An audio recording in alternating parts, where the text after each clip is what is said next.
Everyone, and thank you for being here. My name is Andrea Tumino, and I'm working at CEOA on Surpass project. Together with our sister project, Redondo, Repurpose, and Estelia, we have decided to organize this workshop to present you our methodologies implementing the SSBD approach for our R&D R&D processes. We are still waiting until 8:50, so let's say 1 minute before starting. In the meantime, I will suggest to those that are already present to either use the QR code that you can see there, or go on menti.com and enter the following code. We will be starting soon. As a reminder, today the agenda today will be start with Lia Hernandez, representing the IRIS project, who will give us an overview of the SSBD framework, of the JRC, and then each project will follow one after the other, starting from Surpass, then Redondo, Repurpose, and Estella. Between each project, there will be a 10-minute break, and this is to give, on the one hand, to give everyone time to take a coffee, or simply to or simply to put our brain in pause for a few minutes and keep the while keeping the interest high. So I think there are already how many people are on Menti?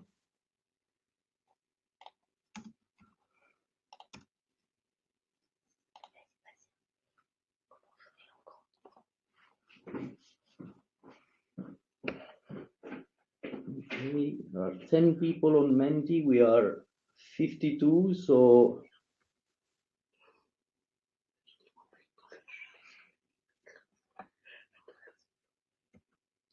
okay, now there are even less people on Menti.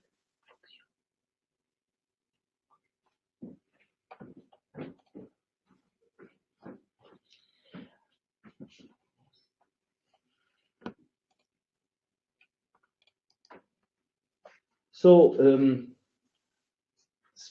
when at the end of the talk of each project, there will be time for question. However, we cannot give speakers right to everyone, but if you notice on the bottom right of your screen, close to the chat button, there is the questions button. There you can add your question, and other people with similar question or the same question can eventually vote on that question, and that will help us prioritizing. So please do not use the chat to pose your questions to the speakers. Otherwise, we might not read them, as they might be lost in the chat among the other messages. So, okay,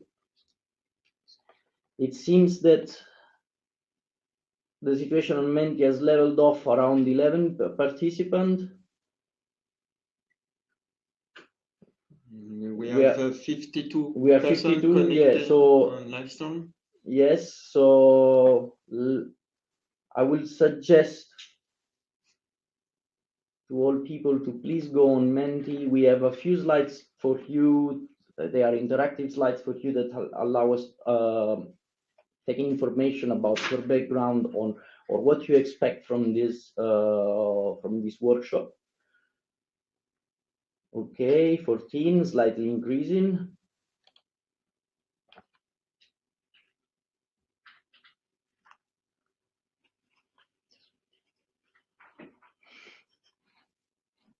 Okay, 16 people.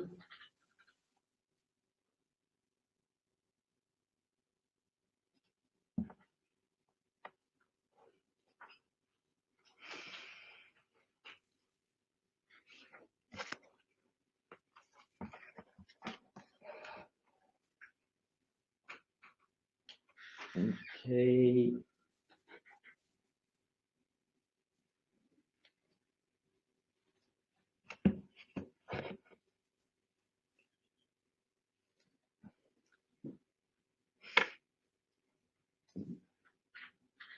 people on Menti keep increasing and decreasing.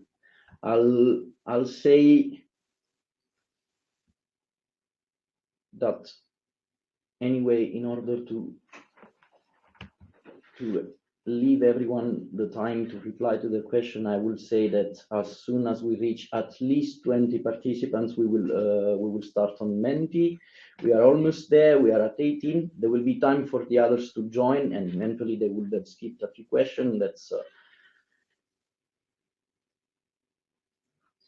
That is not a big problem. Okay, so we are 20 people. I will now.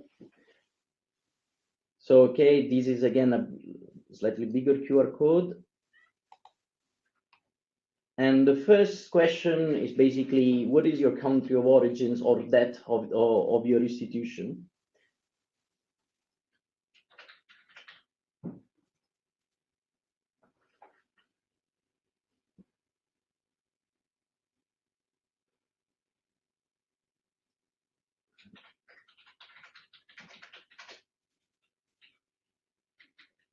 Okay. We are, well, 20 people have replied, of over 20, so there is the majority, if not everyone, comes from 22 responses, so people are keep joining in. A big representation from all Europe. Well, that's how, as expected from European projects. Okay.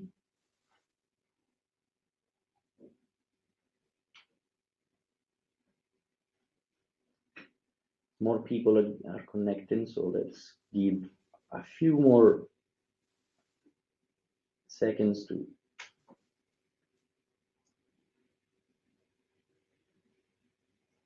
Okay, thank you for your replies. Now we can, oh, yes, still have people connecting.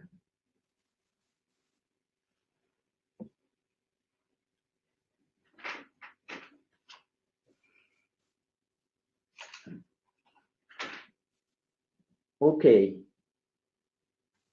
Wow.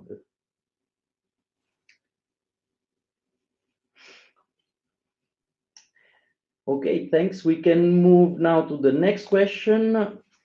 So here, what is your background? So where do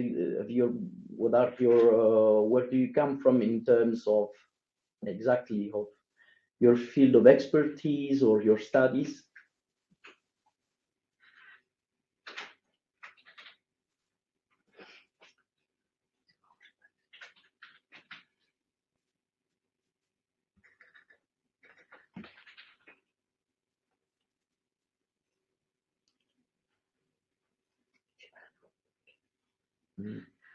That is a very, very, very differentiated audience today.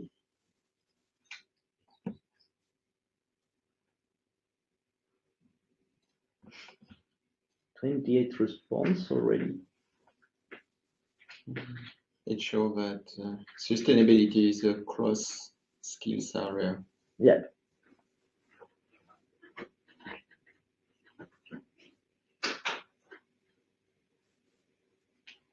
Okay. 33 responses. Well, we had 33 before, so it means, well, yes, there is a lot. The background is very, very varied for this audience, with a focus on science, but there are also people with a language background or economics, architecture. So this really, as Sebastian said, this really shows how sustainability and safe and sustainable by design is actually something that is very, very, how to say, cross-platform and multidisciplinary.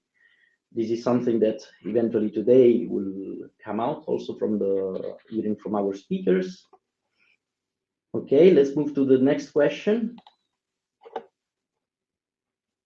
And here we would like to know what is the sector you come from.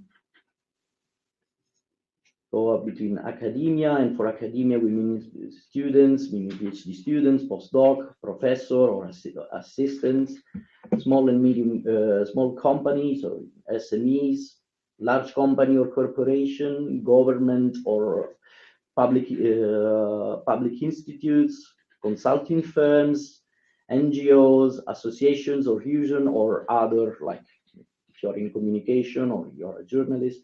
So there is a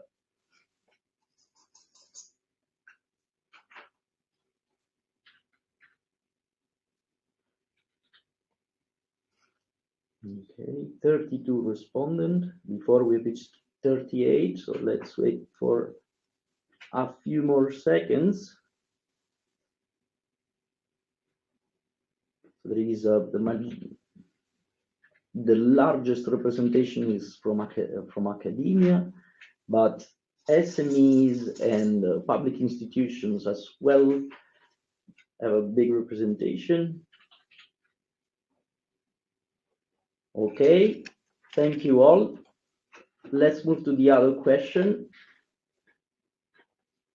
So, what is your sector of expertise here? Okay, sustainability assessment is already, we have a vote, or the energy department, environmental measurements.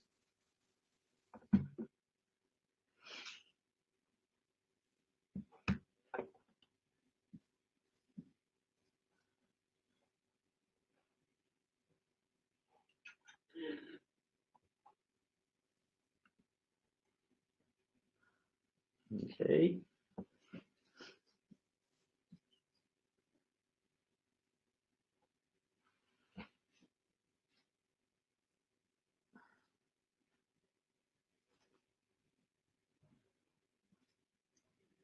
$31, and we are now at $33, $34. Someone from the energy sector is also here among us.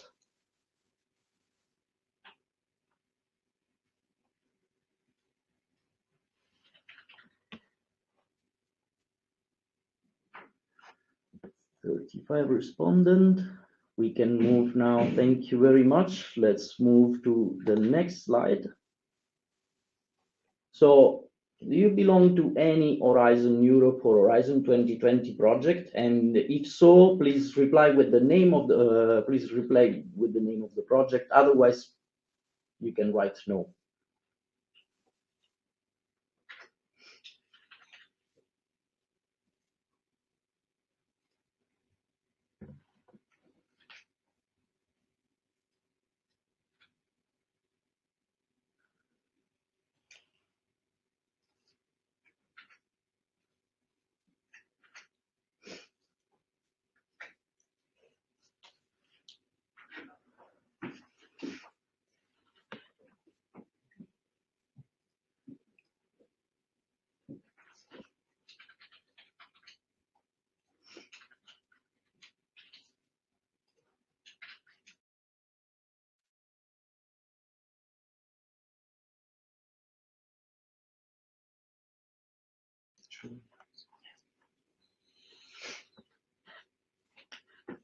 Okay. We have 36. We can leave actually this slide open. We will show again the QR code later, and I invite you not to close the Mentimeter, as later we will have again other questions for you.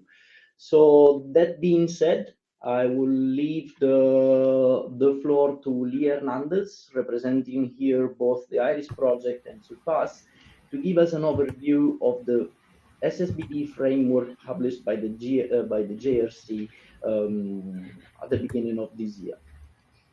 Lia, are you there? Yes, let me see. Can you see my slides? Yes. You can see them? Okay, then I'll start So thank you very much. Good morning, everybody. So today, as I said, we're representing both SURPASS and a bit of IRIS as well. But the goal of my presentation really is to give you some background on safe and sustainable by design, just to make sure that remind everybody what the framework is from the Commission, but also to give you an update on the transitioning policy landscape, because a lot has happened in the last year. And I think it's important that we recognize how the framework has also a lot of regulatory implications and how it can prepare us for regulation. Ilia, sorry, it's that we cannot see your slide. Oh. There is a message saying Logon has timed out due to inactivity. Okay, hold on. Let me try again. Another screen. Okay, sorry about that. Okay, share screen, window. Oh, here, I think it's this one. Calendar, share, Chrome tab. Gives me different. I hope I can share. Hold on. I don't know if you can see it now. No, it's not. It just gives me two options, and I can't access the other one. Okay. You share the live storm screen. Hold on. No, that's not what I wanted to do. It only gives me two options. Let me try the other, the window. This window and this one. Your calendar. This is your calendar. So when you share, it doesn't allow me to share.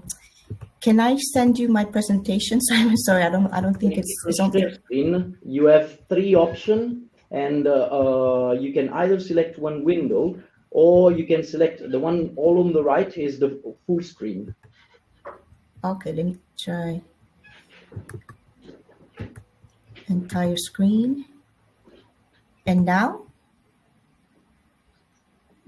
Okay, now it's perfect. We see your screen. Okay, so I'll just to go back. Okay, so I think I want to start with the policy context. I think it's important to know where the safe and sustainable by design came from. So first I started with the Green Deal, where in Europe we decided to have these goals of zero pollution, climate neutrality, and circular economy. And then this led to the Chemical Strategy for Sustainability, where safe and sustainable by design really is central, and mainly to phase out the most harmful substances. But then there's also this the Chemical Strategy for Sustainability Action Plan, where we are now in this process with the RTD and the Commission and JRC in the development of SSBD criteria for chemicals. So as you see, this started off with the first report on an overview of methods, frameworks, and different tools for safety and sustainability. This is the first report from the JRC. The second was the framework itself that they published. And at the end of last year, there was a recommendation that communicating the establishment of the sort of SSBD chemicals and materials. And this year, we had the report of lessons learned from 3 different case studies that were applying the framework. So as you can see, this is the real context that is a very important part of the Chemical Strategy for Sustainability, and that we are now in this testing phase for the framework.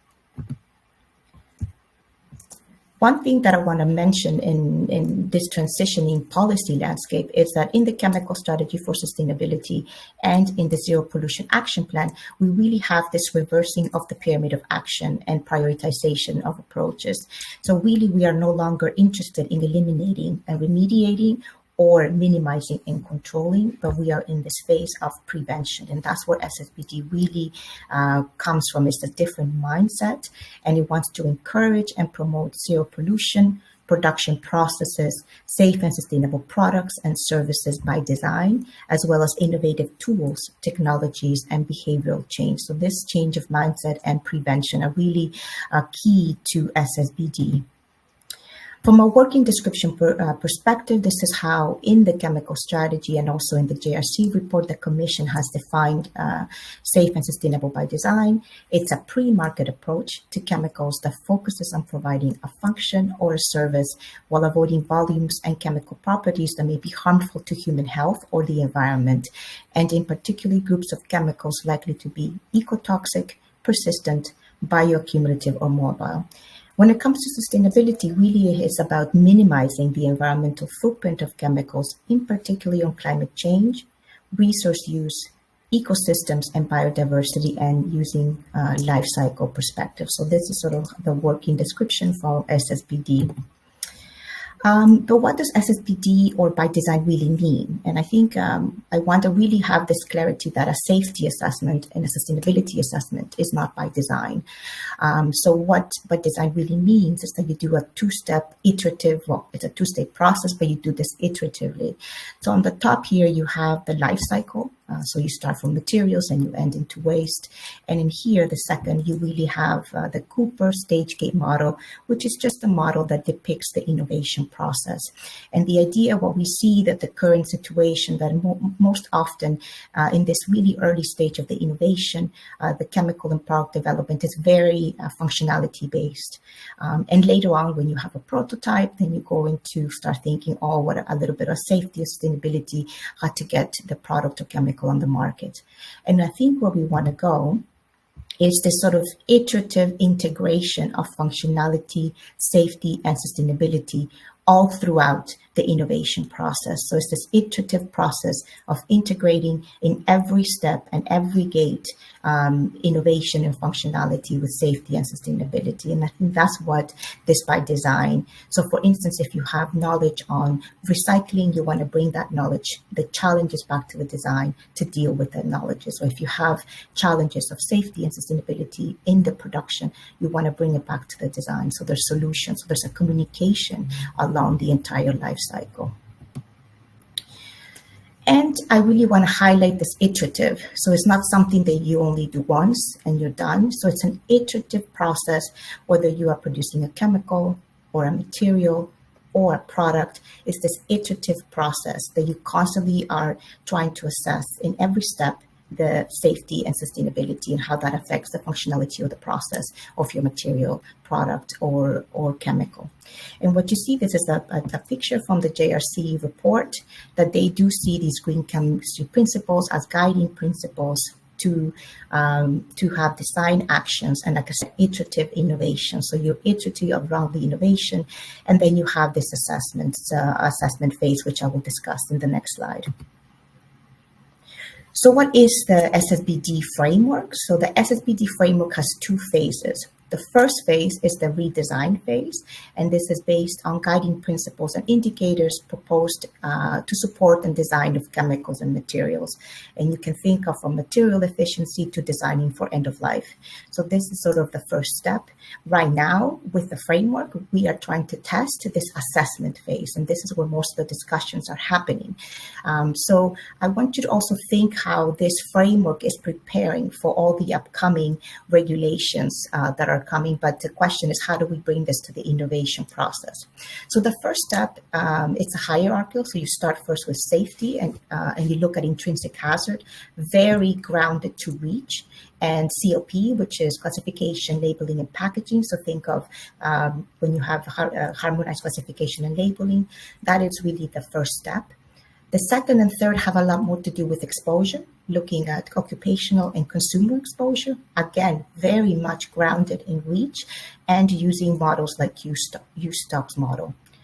The fourth step is the environmental sustainability. And here you can think about the PEF, the product environmental footprint, as a methodology that is used. But more important, this eco-design sustainable product regulation, which is coming up, the ESPR, which I will mention what this means. So that will be a new regulation for eco-design. And finally, the socioeconomic aspects, because I think these are sometimes overlooked. But in the regulation, there's new changes in the Corporate Sustainability Reporting Directive, the CSRD, and it will have huge implications for investments, particularly if you're a small company. So it's important that you understand that the framework is not only a way of preparing yourself for regulation, but it could also have a lot of implications on the businesses that are, if you want to stay in business in Europe. So I'm going to go through each of the assessment phases and tell you what the updates are and what things we should consider. So the first is REACH. I'm only going to focus on the step 1 on the hazard. As you know, or maybe you don't know, REACH is being now revised. There's a new revision. And what we need to consider is that there's new hazard criteria for COP for new categories. And these include the PMTs, which are persistent mobile and toxic substances, terrestrial organisms, immunotoxicity, developmental neurotoxicity, endocrine disruptors, and PBTs, persistent bioaccumulative and toxic. The other aspect you need to consider that there'll be huge restrictions on substances of concern in consumer products. That is key in the chemical strategy for sustainability. So this COP will have a lot of implications if you're in that sector. And looking at going back to the framework, you need to understand the different criteria, because I think you have 3 criteria in the framework. So this one is no SSBD. So this is the most harmful substances, the substances of very high concern. You can think of carcinogens, mutagens, reproductive toxicants, but only categories 1A and B, and also specific target organ toxicity. And again, focusing on immunotoxicity and neuro, and also PBTs and PMTs and endocrine disruptor from an environmental hazard perspective. From the H1 class, you have the H2 that is also a bit of the CMR, but the evidence is not as clear. So is the class 2 CMRs, and also the specific target organ toxicity for single exposure to, and again, endocrine disruptor. And you have the aquatic tox. And finally, so this would be sort of the yellow area for SSBD according to the framework right now. And finally, you have sort of this area of almost yellow-green, whereas other classes, you think about acute toxicity, corrosion, irritation, eye damage, and other different endpoints. So it's good to understand how the framework is linked to preparing for upcoming changes in regulation. The fourth step really is this eco-design sustainable product regulation, which is just being developed right now. And it will have key product aspects looking at durability, reliability, reusability, upgradability, repairability, maintenance, the presence of substance of concern, again, linking it back to the changes in REACH and the goals of the chemical strategy for sustainability, and then energy, resources, and recyclability and environmental impact, and then waste. The important thing here is that you need to also think about, maybe not for plastics, it is important, the Critical Raw Materials Act, and that these product aspects will lead to the digital product passport. And this idea is that for every product, there will be this digital product passport to allow for traceability. So this is really important. So I think all the criteria in the frame will be very useful as input for this digital product passport. And finally, the CSRD for the financial thing. This is extremely important for small companies. As you know, for now, it's a voluntary, you do financial reporting, but mostly for big companies, it's on a voluntarily basis. And this is until now, but starting next year, there's a transition period for big companies to have not only what they call materiality, but also non-materiality.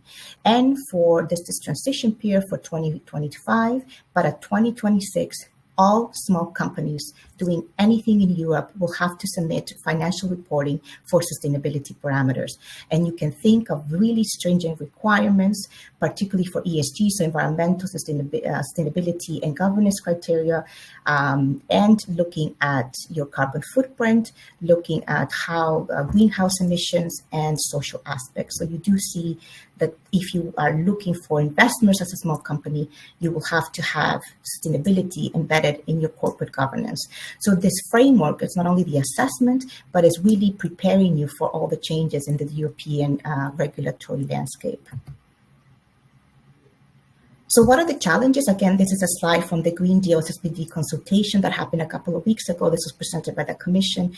What are the challenges that were reported by JRC? I think none of these are new, but really integrating safety and sustainability really isn't challenging in terms of improving consistency, having clear definition, a clear system scope, and overlaps and complementarities. In terms of data, obviously availability, quality, harmonization, communication, and fair.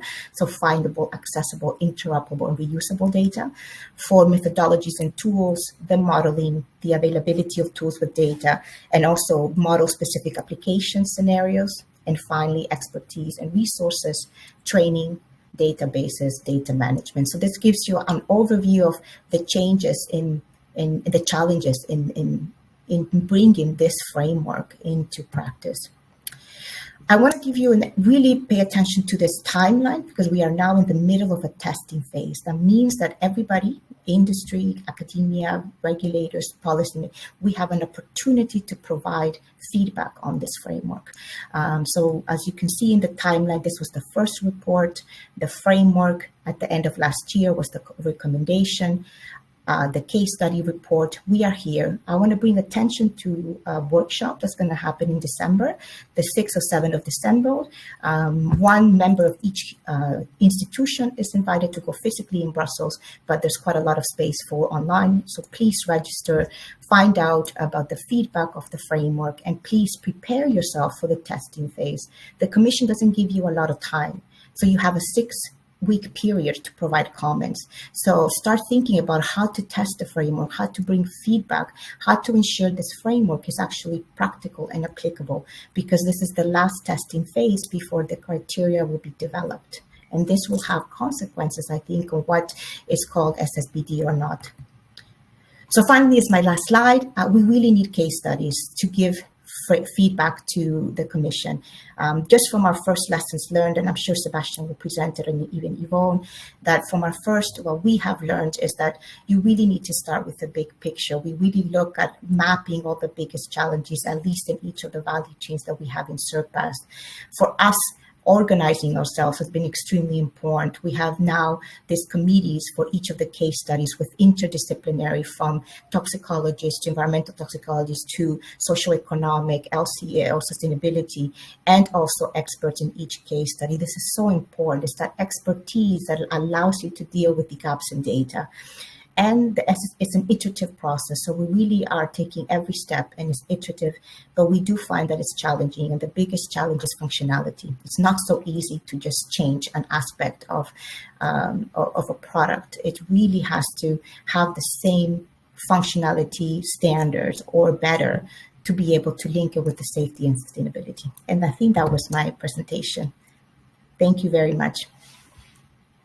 Thank you very much, Leah, for this presentation, and we managed a little bit to take some of the time that we lost at the beginning. There is a question from Elena Monteiro, but that I think that in part you gave the answer, and also the aim of the workshop will be actually to reply also to this question. I'm going to read it. If SSBD is by design, how can innovative products at design stage have reliable data on use stage impacts, such as exposure, emission?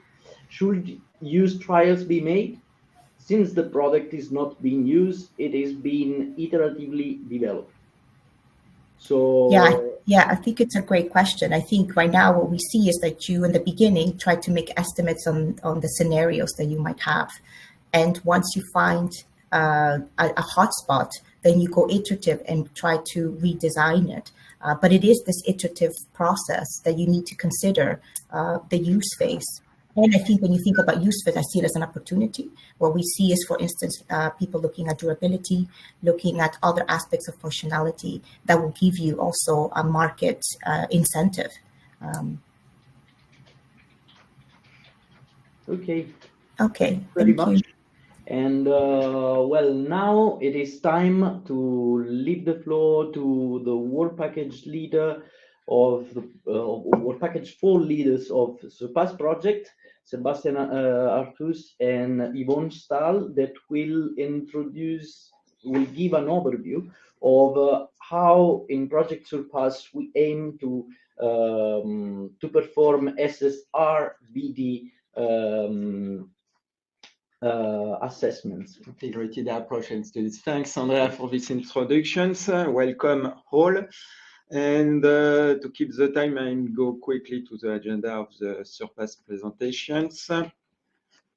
Just a few seconds. Yeah.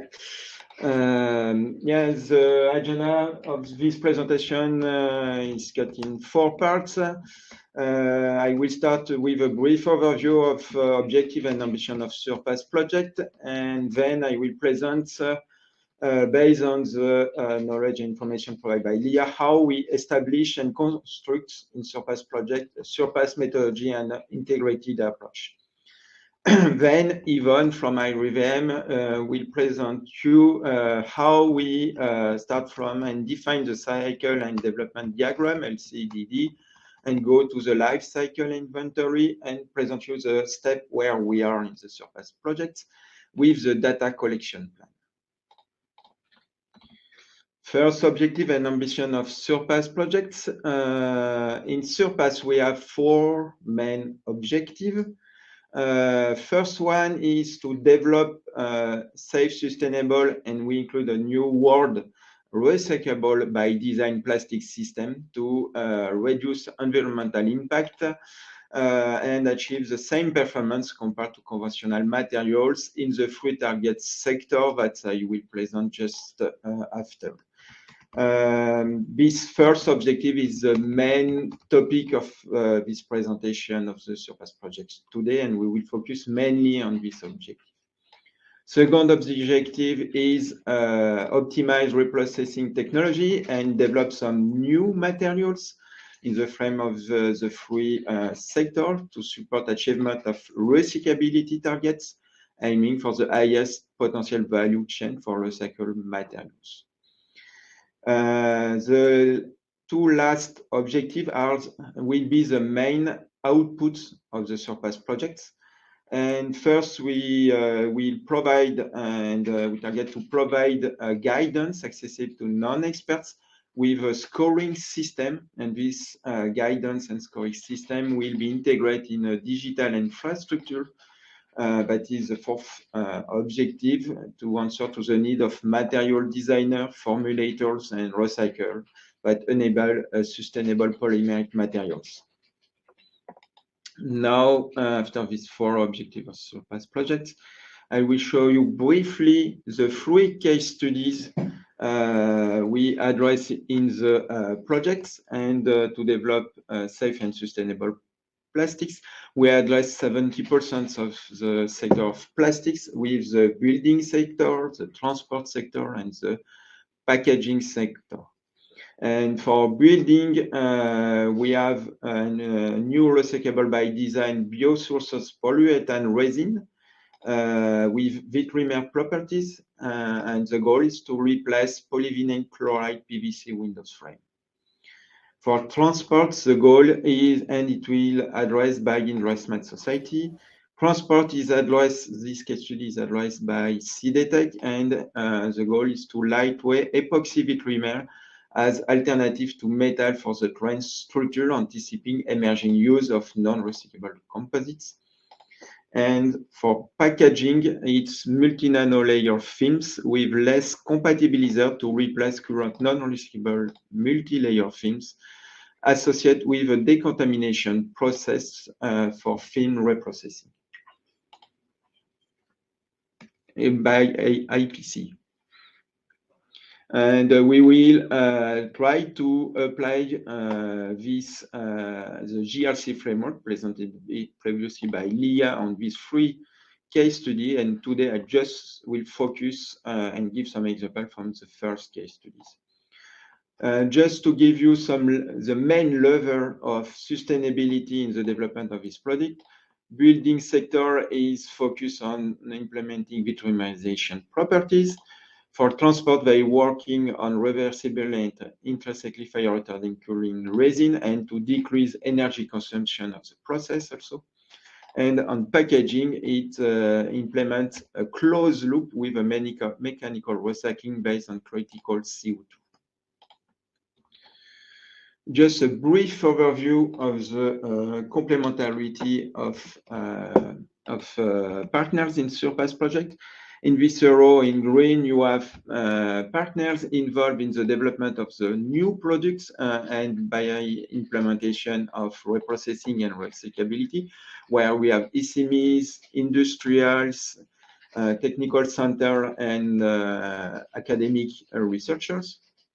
And to support and help these developments of new products, we have a part of standards, policy, and regulation. This task is performed along the life of the projects. And in light green, you have the safe, sustainable, and recyclable assessment strategy with experts from toxicologists to environmental and LCA experts. And we try to answer in a holistic visions and to avoid parallel working, but to have a step of integrations. And this and to help the development and integrate the sustainability during the process of the development of products to obtain the true output of these SURPAS with the digital infrastructure and the guidance.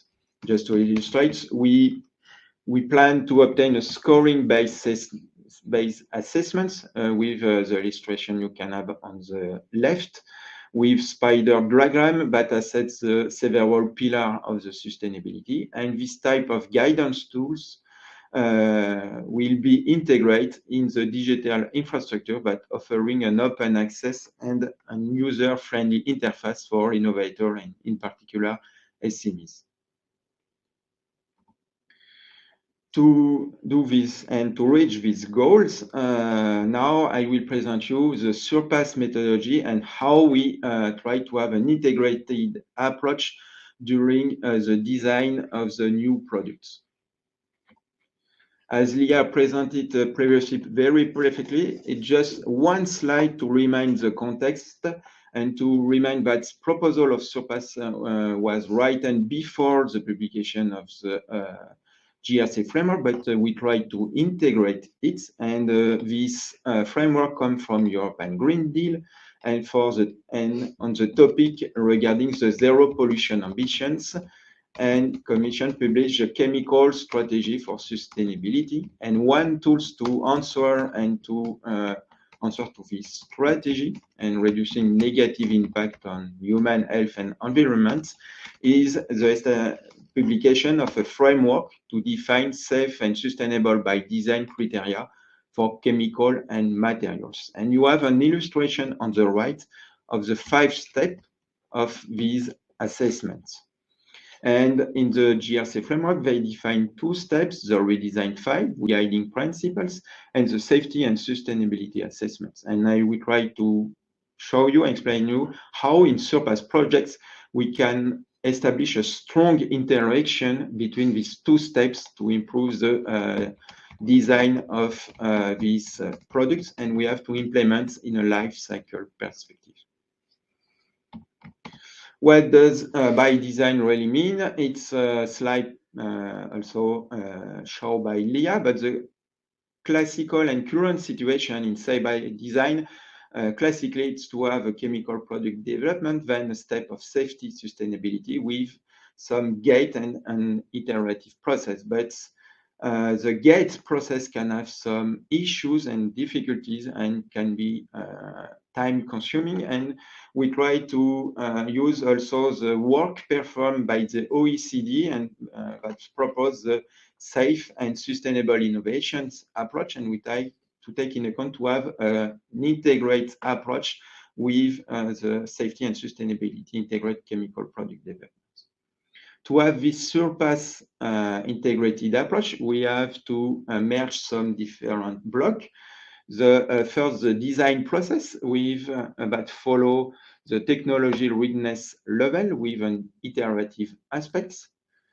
The second block we have to take into account is to have this design process in a life cycle perspective.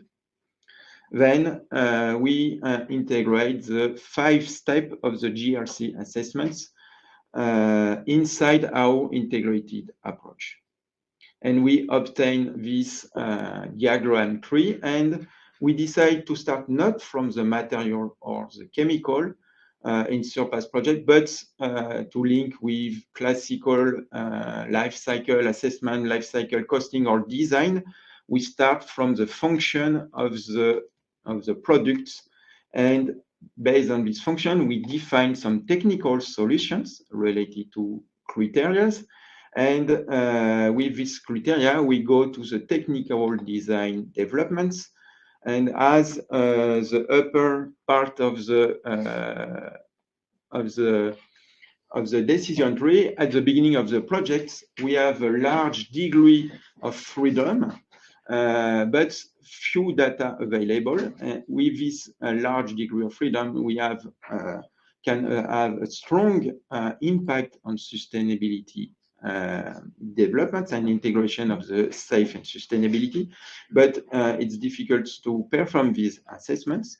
Along the life of the projects, we have an increase of the data availability, but associated with a decrease of the degree of the freedom and a less impact on sustainability potential assessments.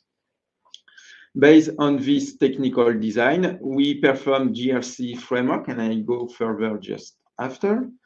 And based on these assessments and technical developments, we have a step where we evaluate performance, and we can, if we reach all the criteria, we can have an increase of the TRL level of the materials and of the technical solutions.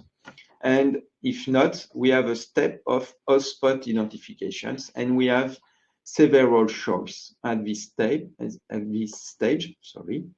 We can identify hotspots and work on it and have some sustainable or recyclable developments and in the development of the technical solutions. Or we can stop the route of development because we cannot reach some aspect of the sustainable developments. Or we can adjust the criteria of sustainability and to do a trade-off, for example, before technical criteria and cost criteria. Here you have the general view of the technique of the Surpass integrated approach. And just to go more deeper in the function life cycle, we start with by defining the use of a product during X years, for example, with the same property as the reference product. It could be for a Windows frame, for example, to have a polyurethane Windows frame that has the same life than a PVC Windows frame. Based on this function life, we define some technical function. Technical function could be to have noise reduction, insulation and properties, and we always introduce the recyclability step in the technical function we have to reach. We obtain some technical solution. It could be the glass, it could be the Windows frame associated to criteria, that is recycling, technical criteria, sustainable criteria, and so on. Based on this type of function in the life cycle, we have then integrate the GRC assessments in the step of the framework, where we have all technical function, hazard, exposure, environmental, cost, and social. As described by in the GRC framework, it's not a step-by-step assessments we decide to perform in Surpass project, but we decide to conduct all these assessments in parallel, but at several, with a tier approach at several levels. It's to avoid the gate effects to perform assessments step by step. Here you have, for example, when we address hazards, address also we can address the step 1 of the GRC framework with the hazard assessments, or during the step of the production of the product, it's the step 2 in the GRC framework, or the step 3 that focus on the application phase of the material or the products. When we address in Surpass the exposure, we can address step 2 and step 3 of the GRC framework with the exposure during the production or during the use phase. Environmental assessment is addressed for the step 3 during the use phase, and also with the LCA during the environmental sustainability assessments. And cost is addressed also in Surpass in step 5, and to be comprehensive, we put social, but is not included in the Surpass projects when we wrote and we propose this project, but we include in the methodology this social aspect. Now, I just would like to illustrate the application of this global methodology on the first case study. The first case study is about bio-based polyurethane windows frame developments. And here you have a simplified view of the routes to obtain this window, the life cycle of this polyurethane windows, with the mixing of a polyol and a natural gas based. We obtain a biopolyurethane windows. Then at the end of the life cycle, we obtain a polyurethane production waste, and we have two routes for recycling, a chemical recycling, and performed by Industries, we have a mechanical recycling. For the moment, only a maximum of 30% of this micronized polyurethane can be introduced for the production of a new windows. To identify the level of sustainability, we have the first year of the assessment, and as Lia gave in his conclusions, we perform the first year evaluation to obtain the big picture of the sustainability assessment. This big picture is based on interview and questionnaire completed by case study leaders with a person technically involved in the development of the products, with the support of sustainable experts. This matrix takes into account all the pillars of the sustainability, with environmental, social, health and safety, and economic impacts. We obtain this type of matrix where we have the identification of the main topics we have to address as function of the life cycle and of the pillar of sustainability, just an illustration. We obtain this big picture with the hotspot identification, where you have on the left the several routes, and in red the classical routes with fossil-based products. In orange you have the development routes at the beginning of the project, where a small part of biopolyurethane is reprocessed, and in green you have the routes with a closed loop where we introduce vitrimer properties. It's a link to the technical specification of the products, and we can identify the challenge, and the sustainable level. One is to have an adaptable existing currently non-recyclable materials, minimize the impact of the recycling process with minimizing energy input, solvent recovery, or some toxic issues regarding flame retardants, and allow to reform and reuse waste catalyst. At the end, we have the routes at the beginning of the project I previously presented, and we can have two types of routes of development. The first route is to change the monomer property, and it will be conducted by the LATEX in this project, to implement in the monomer this vitrimer property that allow the recycling step. And the second family of routes is the vitrimerization routes based on the use of polyurethane waste. And this family of routes is driven by CEA. And just before to give the floor to Yvonne, I just to give you some few words, what is a vitrimer and this main property and level of sustainability by using CATAIX system for polyurethane material vitrimerizations. Vitrimer is based on covalent bond and on free reactive sites. By using catalyst and thermal activations, we can have bond retentions.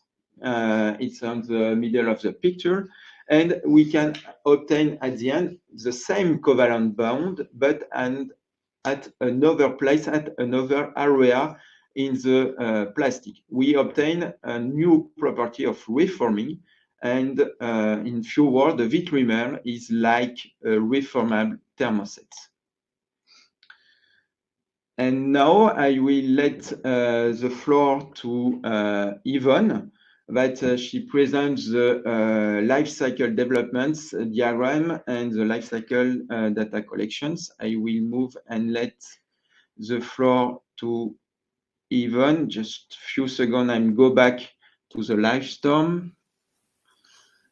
And Yvonne, I will try your presentations. Few seconds. You are here, and is it you one? I just check. Yeah, here. Yvonne, I think the floor is yours. Okay, thank you very much. So thank you. Yeah, I will continue with the next steps for the case study 1, from life cycle and development diagram to the life cycle data collection.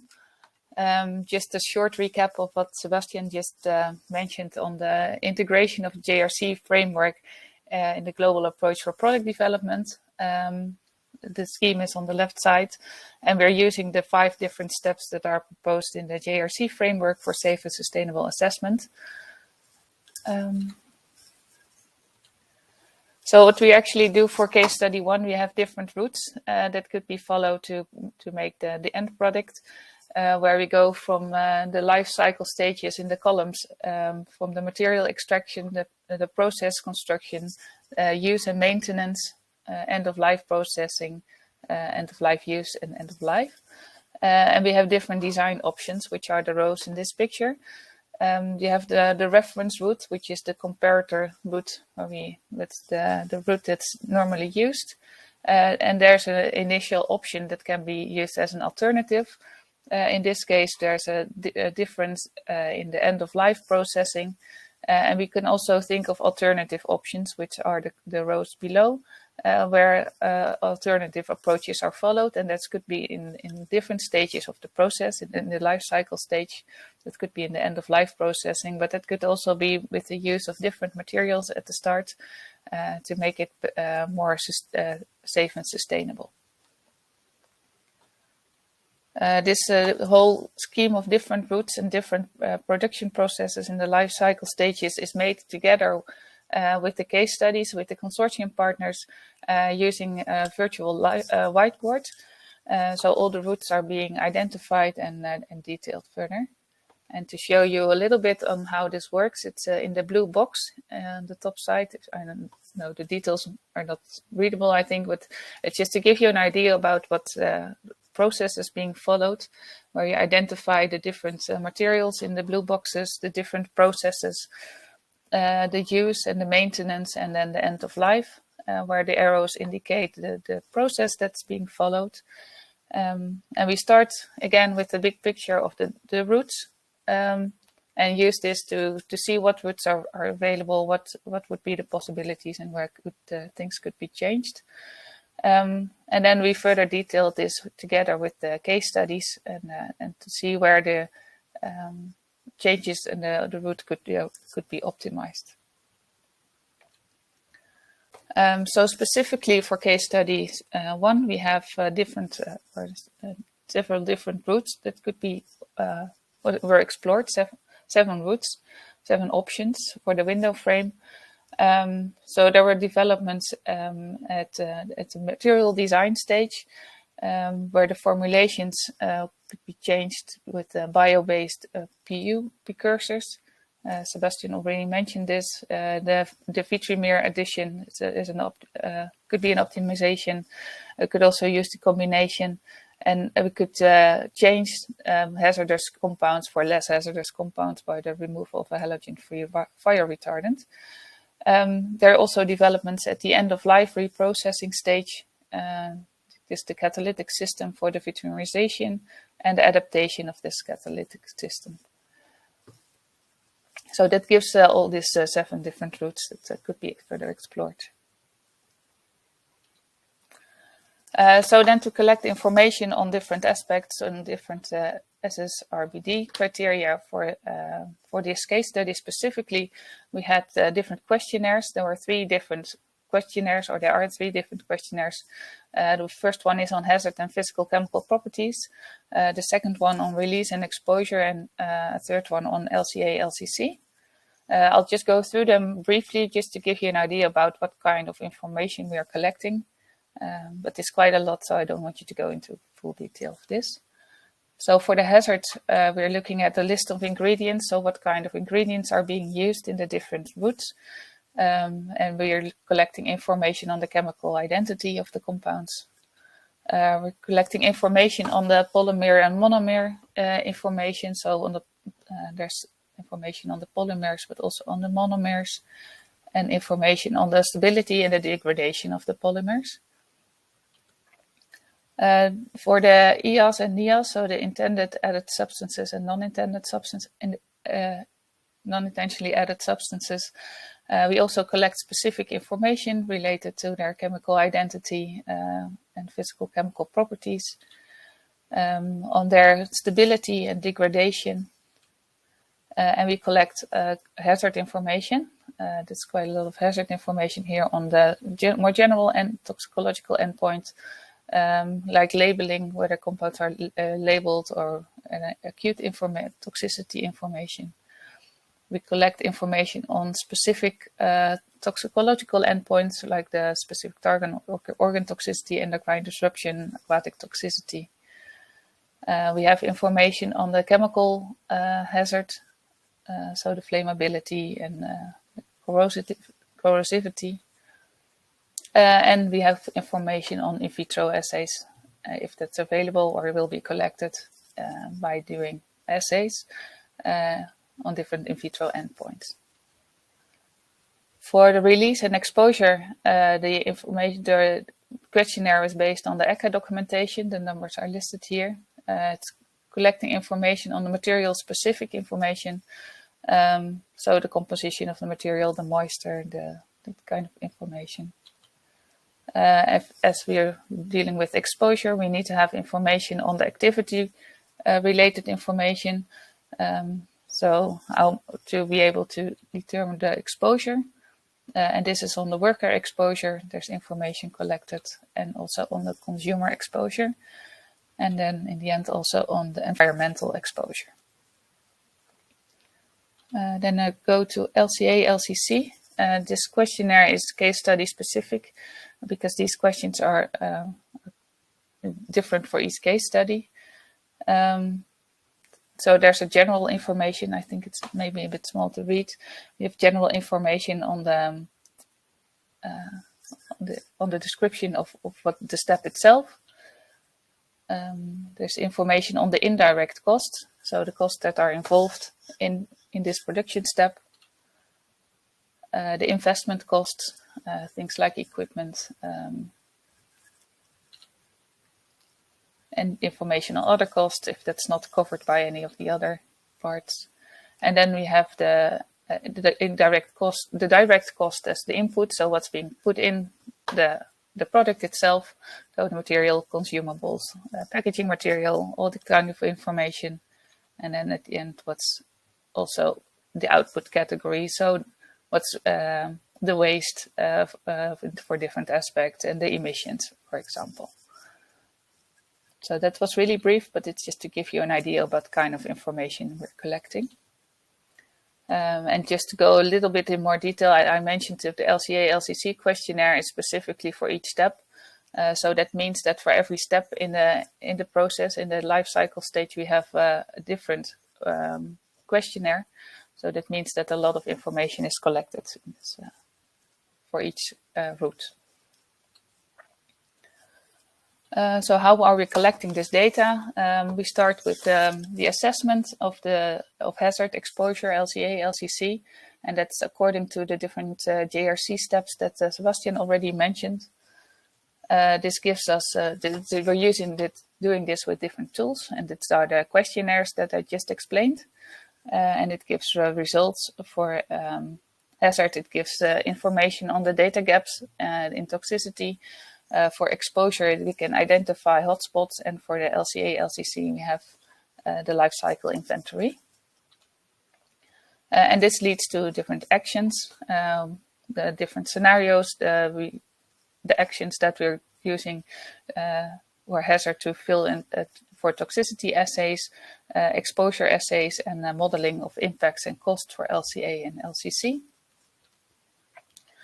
Which will result in, for hazard, it will result in a toxicity value. For exposure, it will result in the quantification of the release of substances, which together can be used for risk assessment.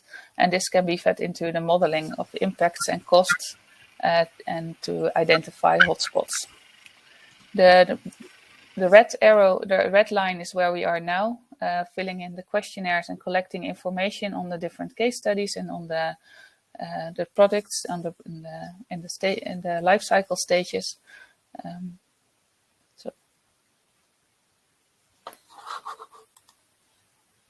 And in the end, this all will lead to the digital infrastructure where we can compare the different routes that are being explored in the case studies, and to see where the pros and the cons of each route are. So to show you a little bit of how we work in SURPASS in this case study teams, this is an example for the case study 1, but it's being applied for every case study. Every case study has a case study leader. There are leaders also for the different routes. In this case, we have for the monomer modification and the PU waste vitamerization, there are leaders. We have and then we have people involved in exposure in the orange boxes here. There's a task leader, and there are also people connected to specifically to case study 1. For hazard, we have the same task leader, and again, a person connected to case study 1. And for LCA and LCC, we also have people working closely together. So we have people working on the case study itself, but also people working really on exposure, hazard, LCA and LCC. And this is all again connected in work package 4 with the work package leader and task leaders. So this collaboration is really important to be able to work in an iterative approach and to use the information already early in the process to design the process itself and to make this really an iterative process. So what are we going to do? We have these different routes, these functional units. We have this, it's there in the Klaxoon board, all listed in the different routes. What we're going to do is to prioritize routes. Some routes may be feasible, others may not be feasible. So we have to prioritize which are the most important ones, or the ones that really would have a benefit and would still have their functionality, of course. So this would, transduce the functional unit through the flows of each step of the routes, and then complete this questionnaire for LCA, LCC, and complete this for the reference route and for the comparator route for the different case studies. And then we have an LCI for the reference route and the alternative route. And then we can also fill this questionnaire for another alternative route and have this LCI. For hazard, we also use the information from the questionnaire to collect information on the physical chemical properties and on the toxicity that could be linked together and to provide input for the case studies. The toxicity information will also be used to identify data gaps that may exist on hazard. And we'll use toxicity assays to fill these data gaps. And before that, we'll have a selection of the toxicological endpoints that would be important to assess. Ultimately, this gives hazard for the selected routes and can also be provided as input for advising the case studies. For exposure and release, we also have this questionnaire based on the different routes. We have a scenario will be selected.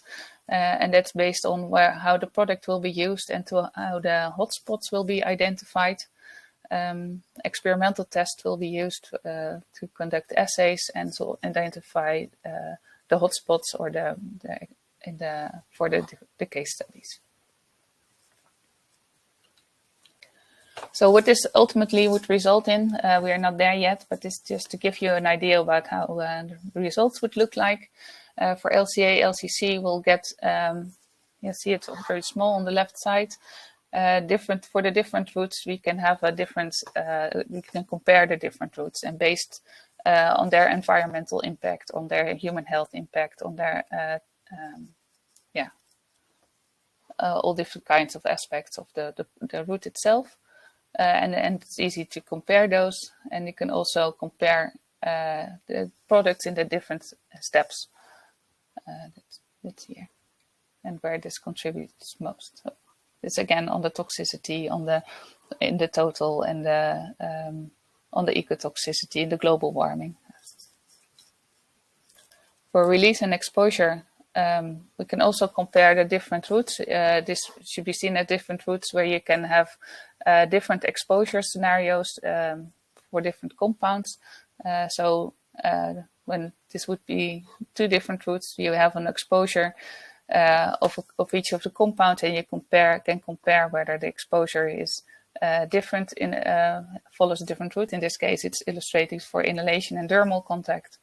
And you can see where the hotspots would be for different routes, but also specifically for different compounds. And for hazards, you can get something like an identification of the most hazardous compounds in the and what the hazard would be in total for the whole process itself, and to see whether there would be alternatives to or alternative options. And together, when we all combine this information on LCA, LCC, release, exposure, and hazard, we can identify the potential impact on the transfer to a different route for the recommendations on safe, sustainable, recyclable by design options and trade-offs. So when you would compare, in this case, the reference route with an alternative route, that would be option B. You can compare on different life cycle stages what would be the benefit and what would be the drawback. But you can also compare that based on the impact it would have on human health, environmental health, or global warming of the different routes. So as for planning, I already touched a little bit on this. We're working now on the hazard exposure LCA, LCC. We're developing the questionnaires which we did in parallel or together, and now we are working in parallel to fill in these questionnaires, and later on we will combine all this information again to make this digital infrastructure, and to be able to show the outcomes of the routes and to compare the different routes in this spider-like diagram. Just to go back and to see a little bit of what we achieved for so far, this is the scheme again. It's a little bit enlarged. So for case study 1, on the technical function, we had 3 different routes that were stopped. And that's because those routes did not result in did not meet the technical specifications, so they could not be further developed. We also looked at hazard, and one of the routes was modified because there was a solvent toxicity. And for another case study, the end of life of one route was changed to move from a closed loop to an open loop to meet the technical specifications. So I would like to end with this take-home message. I think it's important in this project that we're applying a learning by doing approach. So we're working together with people of different expertises within different work packages, within different institutes, bringing all knowledge together to really take this approach in a learning by doing approach. We work case study centered, and we really need this structure to facilitate the collaborations, because that's really important to be able to learn from each other. And what I'd like to mention is that because we have so much disciplines needed to be able to achieve this, we have a new cross-disciplinary job that would be needed, would be someone who will be able to oversee everything and to be like the SSRBD case study manager. So with that, I'd like to end the presentation and thank all the people involved in Surpass and in this work. And I'd like to thank you. Thank you, Yvonne, and thank you, Sebastian, for giving this nice overview and the detailed overview of the SSRBD approach implemented in Surpass. So now we have time for a couple of questions. We have already one question from Elena Montero, which has received also 3 votes. So I will read now this one, and in the meantime, if you have other questions, just type it in the question button on the bottom right. So Elena is asking, have you already thought about how good is good enough to stop the development stage? And this regarding the different SSBD criteria, LCA, LCC, social. I can start, and even if you would like to complete, do not hesitate. I think it's a very good, important question. It's related to the scoring system and establishment of the scoring system and to balance between the several pillars. They have some proposition in the reports for case study from the GRC, but they said it's in discussion. And I think we will have to work on it Surpass project during the step of integrations, and to decide this level, and it will be related, and our starting point, I think it will be the KPI and targets fixed in the proposal as the sustainable solutions, and we will see where we are at the end of the project compared to these target and KPI we fixed at the beginning. But I think it's a part of discussions and of test the framework that Leah presented at the end with the arrow and the agenda of these presentations. These parts have to be tested in several projects to try to have this scoring system.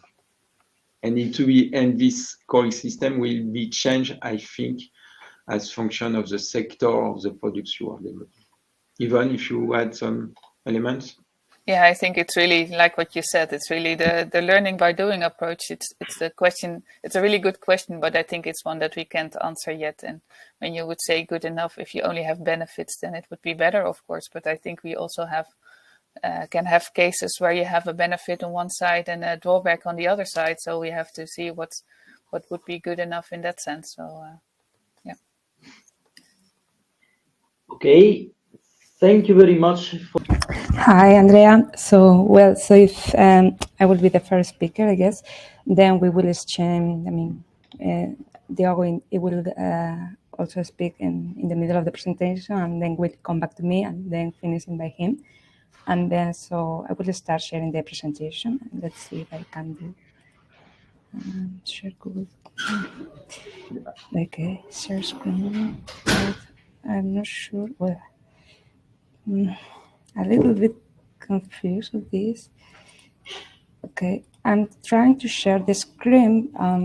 Please let me know because it's going very slow. Now we see your full screen, but it's empty.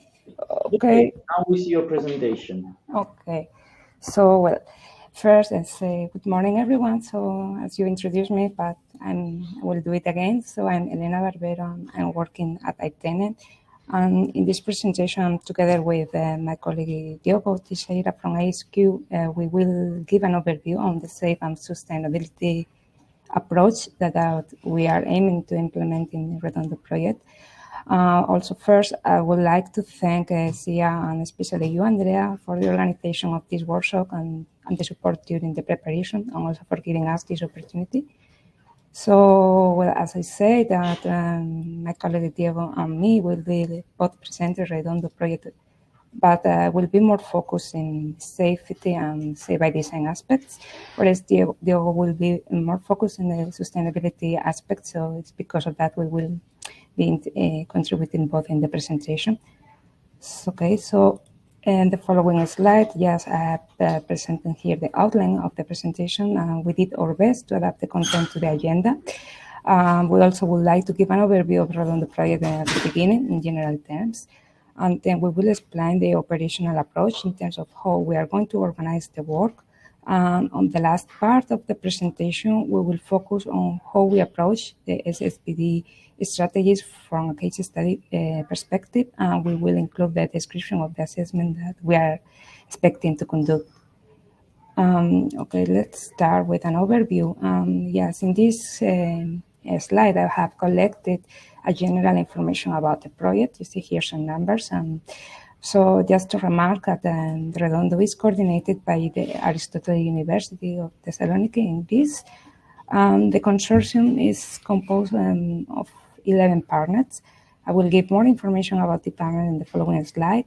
And just to finalize with this slide and remark that the project started in September of 2022.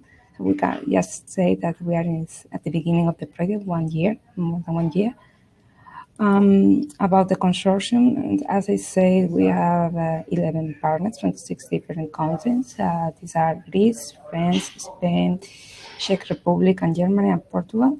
Among the consortium, we also have involved partners from the academic, also research institution, but also SMEs, as well as one large enterprise. So here is the list of the participants. You can see the country and the type of institution.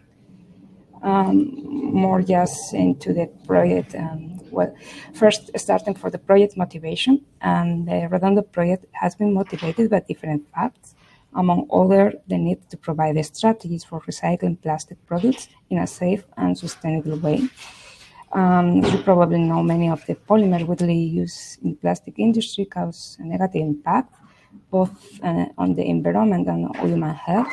So it's also new that this polymer release dangerous substances during the whole life cycle from the production processes until the disposal or recycling stages. So attention must be paid to the recycling stages and also focusing on recyclability and safety of this polymer from the design stage. And in particular, we should focus our attention on this kind of polymers that are widely used in the plastic industry.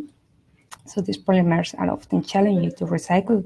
They have a high impact on the environment and human health.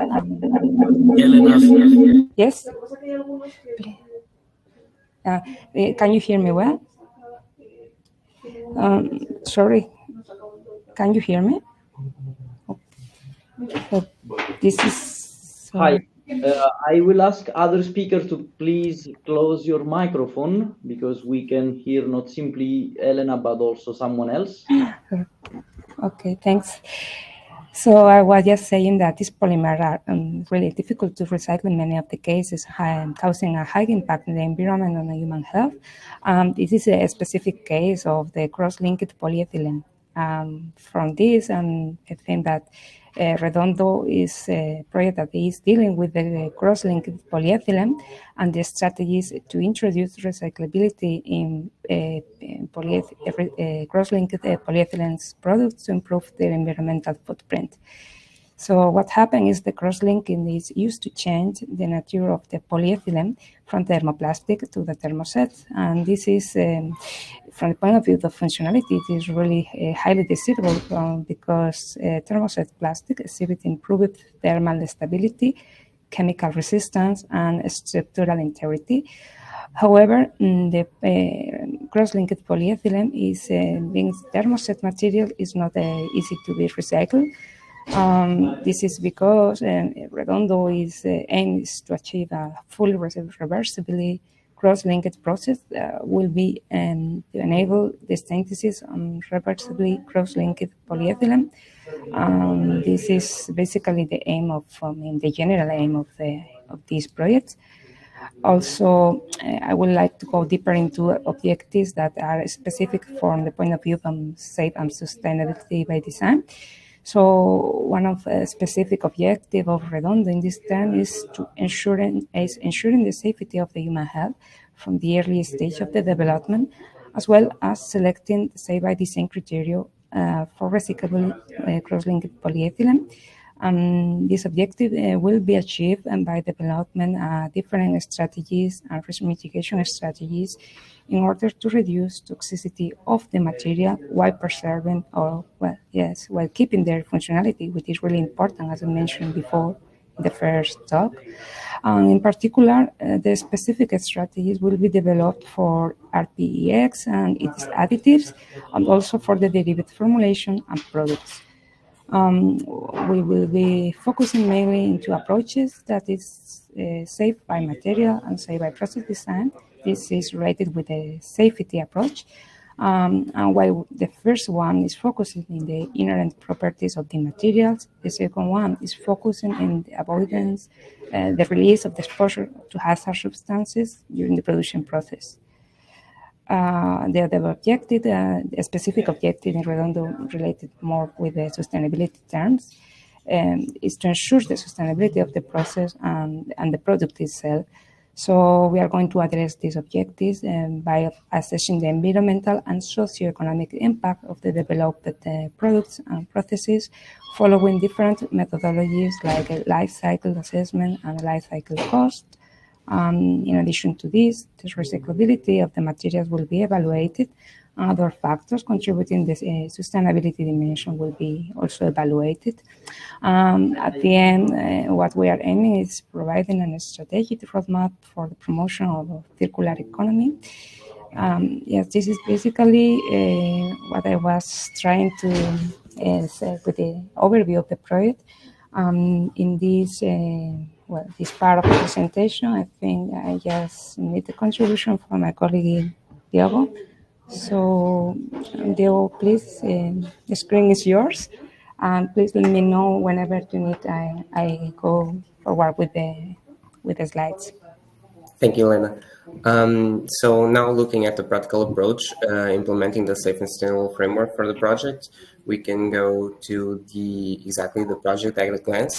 We have 5 steps that we need to implement during this project. First is the design and the synthetic path that will focus mainly on the chemistry and the reversibility of the polymer.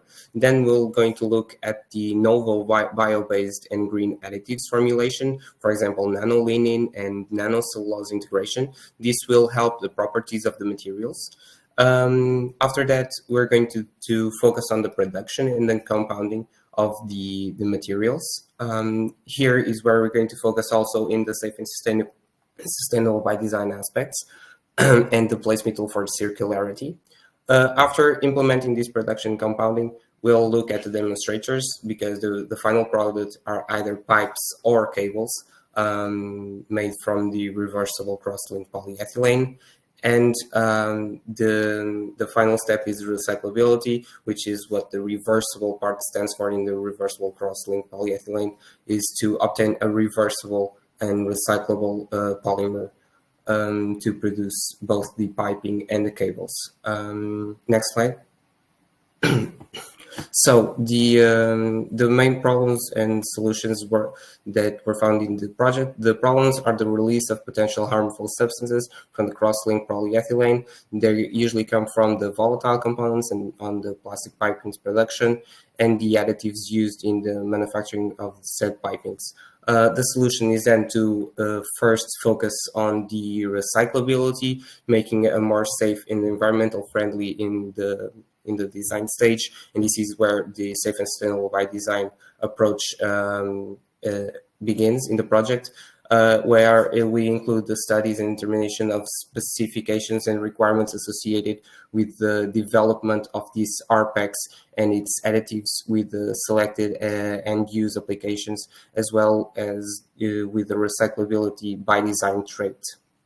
The organization of the workflow mainly focuses in 3 work packages, but the safe and sustainable by design approach will cover a little bit more, and we'll use some outputs from other work packages, but mainly focuses in work package 2, 6, and 7. The work package 2 focusing the specifications and requirements of this material, while the work package 6 and 7 will focus the health and health risk and environmental assessments. And in this, for the consideration and integration of the safe and sustainable by design dimension, the Redondo will follow a criteria system approach.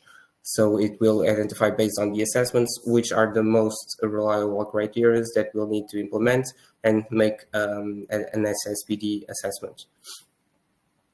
So next slide.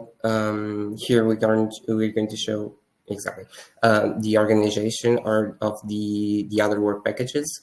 As mentioned before, work package 2 is the specification and requirements of the material that will provide some information on both work package 3 and 4, with the work package 3 being the synthesis of the polymer, while the work package 4 is the production of the additives and the formulation of said additives. All of these 3 work packages will provide also information to work package 5 that is focused on the compounding and validation of the end applications, so the pipings and the cables of our packs.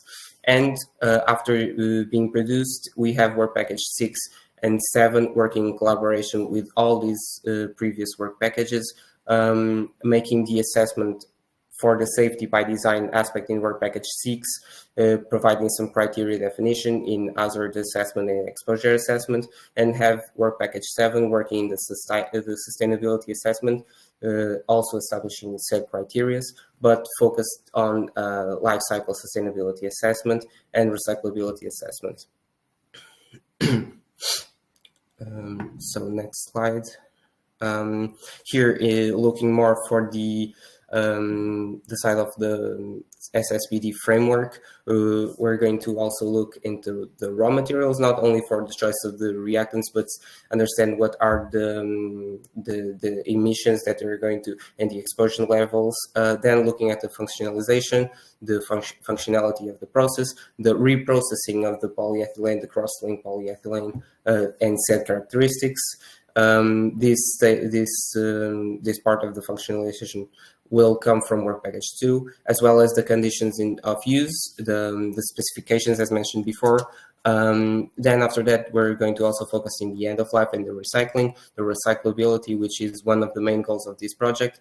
And all of this will compile in the safe and sustainable by design approach on this project. So next slide. So in conclusion, for the project, the work plan focuses in these 4 main stages, which are the reversibility of the cross-linked polyethylene, the sustainable and green bio-based additives, also then the safe and sustainable by design, and finally a validation of the demonstration activities. In terms of safe and sustainable by design, in the next slide, please. This approach will be based in the 4 main pillars. So the recyclability, which we already mentioned is extremely important in this project, the recyclability, the life cycle sustainability assessment, the safe and sustainable by design framework, and the placement tool for circularity. In terms of recyclability, on the next slide, the main objective of the recyclability assessment is to highlight the recyclability of the new materials with the quality of being used, being reprocessed. We're going to test it in different scenarios that will be presented depending on the quality of the material to be reprocessed. Once the processability of the demonstrators, the recyclability of the materials will be also validated based on reprocessing of the pipes and cables. And finally, there's also going to be a MFA, a material flow analysis, for the additives. So we're going to analyze the value chain of these additives, and this MFA will also feed the placement tool for the circularity. Sorry. So yeah, this MFA we're going to look at the material flow analysis, and it will be one of the major key informations for the placement tool. So now in the life cycle sustainability assessment, we're going to look at the 3 pillars of the sustainability. So we're talking about environmental, social, and economic aspects of sustainability. In terms of SSBD framework, these last two, the socioeconomic, are a little bit under development, but we're also going to try and understand what will be the best approach in this project. But the main focus of this life cycle sustainability assessment is to understand which are the hotspots for the process and the use phase and the end of life, and talk to partners to see and where are the best improvement aspects and where can these RPECs be improved in terms of sustainability. So all these results of this sustainability assessment will feed the SSPD with the criteria definition. So next in the SSPD framework, next slide. Exactly. This concept, as mentioned before by other colleagues, the concept aims to prevent adverse effects on both human health and environmental impacts, and focuses on also addressing the toxicological effects and potential exposures during all its life cycle. So as mentioned before, the socioeconomic aspect, although it needs to be developed, we're also going to use this last step, the step 5 from the framework, in our assessment and our final results for the criteria. So the PlaceMe tool, on the next slide. So the PlaceMe tool integrates the reversibility, cross-link polymers, and the recycling technology, taking into consideration simultaneously all the available finite uses by using optimization models to solve and predict optimal solutions. The assessment will recommend an optimal network connection based on multi-objective optimization, and a step further is to align this tool with a Redondo digital tool environment that will be used by the end users to engage themselves in navigating through the value chain with a holistic monitoring, produce, enforcing safety and sustainable from the very early stage. So it's a tool that will help others after the project to implement also this type of framework. Okay, so next slide, please. Okay, I'm trying to go for the next, but I don't know what I did. So I don't know. I cannot move. Maybe just starting again to share.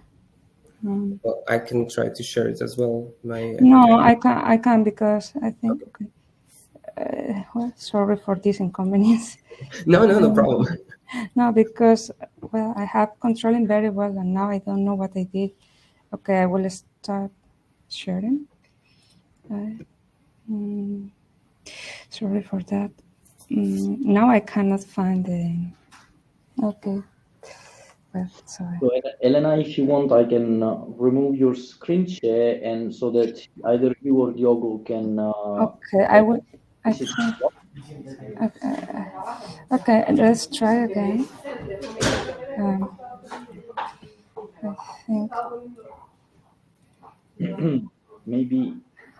Oh, it is visible now. It's loading. Yes. Okay. But the thing is that I cannot control it now. I don't know why. So because yeah, it is moving right now. Yes, sorry for that. Sorry. No problem. So moving forward, the task distribution for work package 6 and 7. In work package 6, we'll provide experimental results related to the human hazard and potential of materials in each case study. These results will in turn help the criteria definition. Then we will be combining the results from also work package 7 that has the sustainability assessment, environmental, social, and lifecycle costing assessment, also the recyclability. We're going to combine these aspects with the functionality and the cost criteria from the safe and sustainable framework.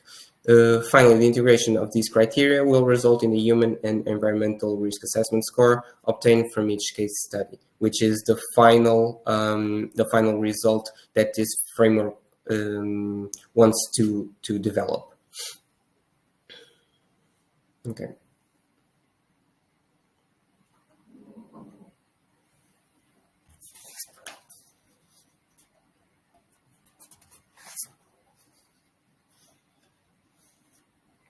Now I think it's my turn again. So, well, yes, it's in this part of the presentation. what I'm going to do is just give more an overview of the first starting with a general perspective of Redondo. So the partners that will be synthesize the RPEX will be close collaborating with Xylem, which is the partners with this, the master batch formulation, and also the end users, to determine the requirements in terms of throughput and reaction conditions, chemical additives, temperature, and so on. And also the synthesis requirements are based on the fundamental understanding developed previously by all partners. So the by design principle for the material selection as well as other production processes will be aligned for sure with the European framework. So for that, we will consider principle basis on green and sustainable chemistry, and as well as circularity by design. So the results of this work will help us to set up the material specification in terms of process validation requirements, and this will be useful for the final assessment. Then for next, I will also focus on here that we are not only going to focus on the material, which is the main material, which is the RPEX. Also, we are going to apply our approach to the additives that we are going to add to this polymer. So in the Redondo project, we are going to develop different types of additives. Among other additives, we will produce lignin and cellulose-based additives, which are considered like green additives. This specifically will be developed by partners from Createch Nano and also by ITENE, our colleagues from ITENE. The purpose of these additives is to improve the mechanical and thermal properties of the RPEX. Since these additives are nanomaterials, it is really important to investigate the safety requirement for this. We will then apply or implement the appropriate processes to ensure the safety of all the production chains in the final products. So the requirement of these novel nano additives in terms of properties and processes will be defined a priori, as explained before also my colleague in Work Packet 2. So all the specification we will determine through the close collaboration from the nano additive producer, that is the Work Packet 4, with formulator and user, which are also in Work Packet 5. Yes, in the case of the case study perspective, yes, I will just give an overview of the case study we are going to have in this project. So we will have two. One of them is the pipes. So we will study to develop the pipes from tubing and from plumbing and hydronic systems. As you know, the pipes are mostly composed by cross-linked polyethylene. It's about 60% of the material. So the aims of Redondo is to provide to the end users an alternative and recyclable material.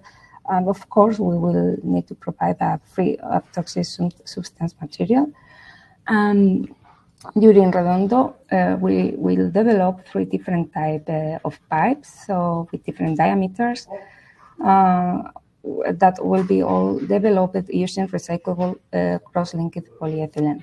So we will start with a preliminary RPEX formulation, then it will be gradually optimized, taking into account the consideration and recommendation from the SSBD assessment, and also according to the result of the functional testing.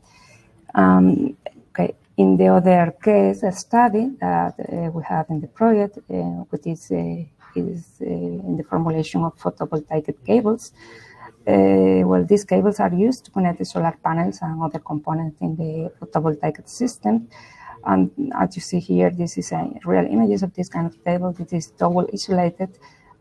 So what is important to mention here is that these cables must resist the adverse condition. So they have to have, well, the functionality is really specific because they have to be exposed to moisture and high temperatures, also to UV radiation. But also it must be safe. For example, it must be resist to flame propagation.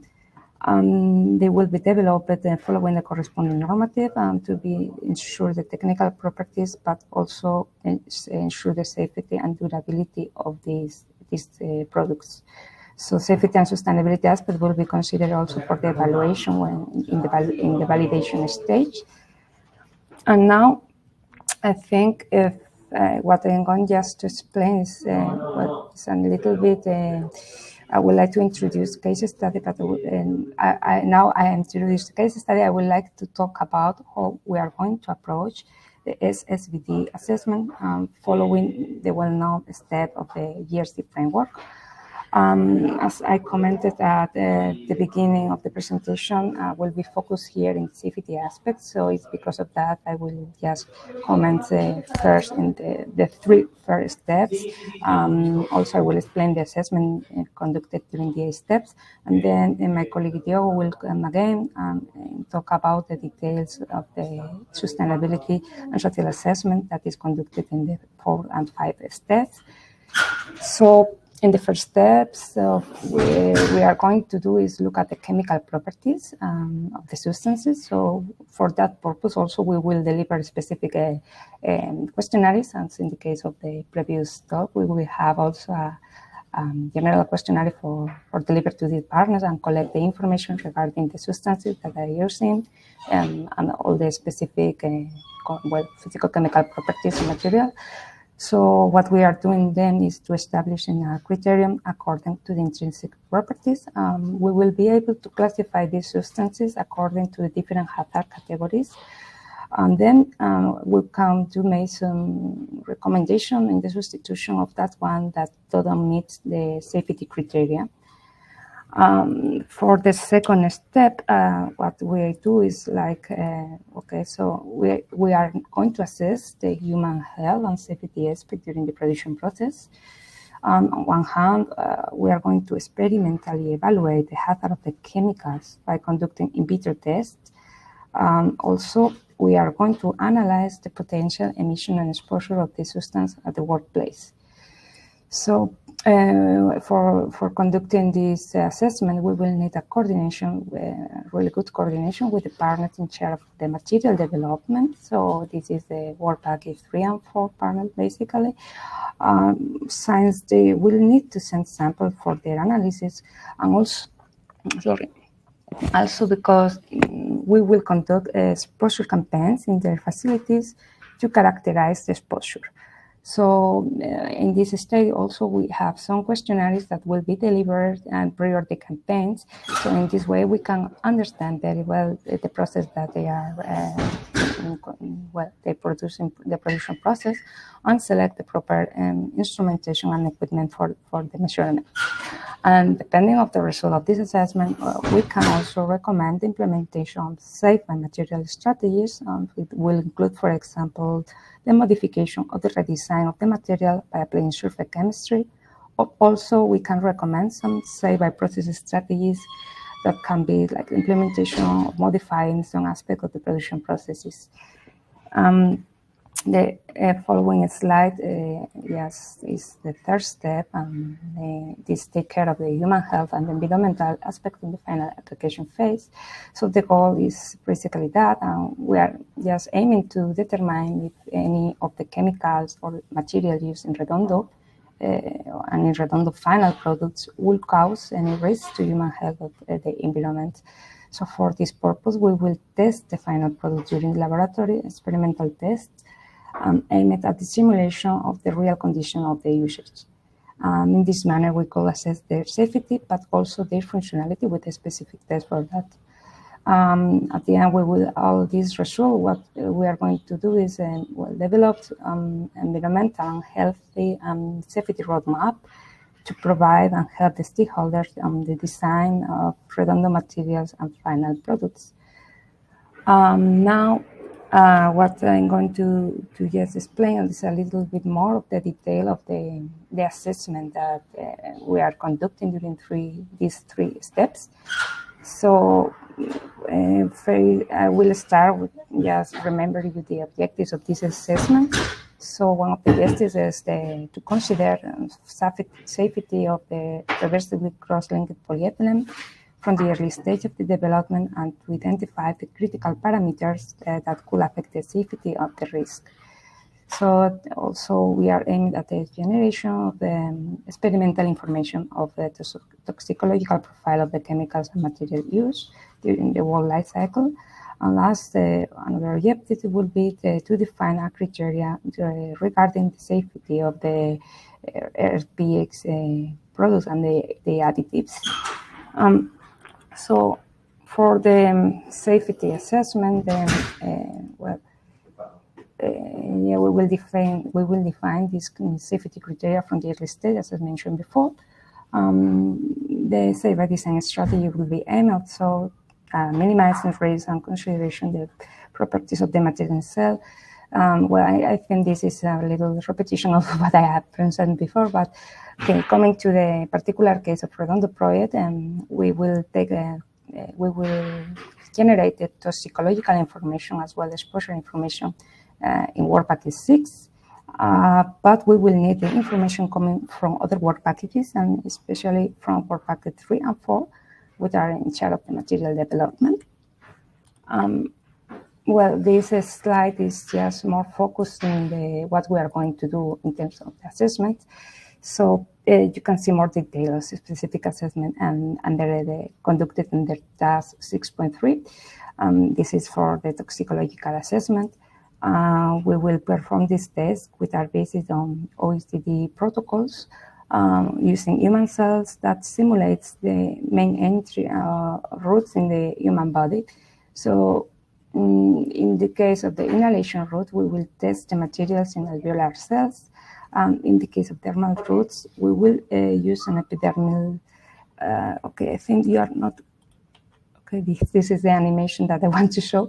So in the case of the epidermis cell, the line, also we have the ingestion route with the Caco cell line.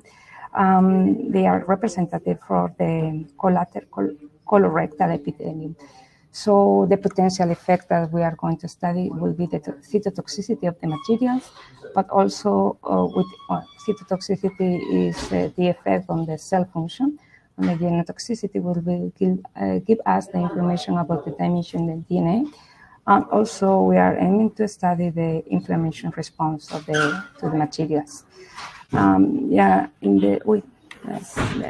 other slide that I want to show you, and I think this is the last one, is related to the safety, but in terms of safe by process design.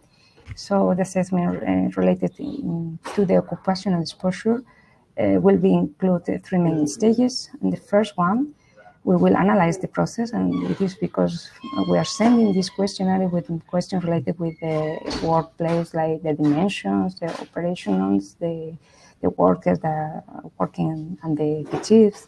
So we will include a detailed analysis of the foreseen exposure scenarios and the type of nanomaterials and nanoproducts involved.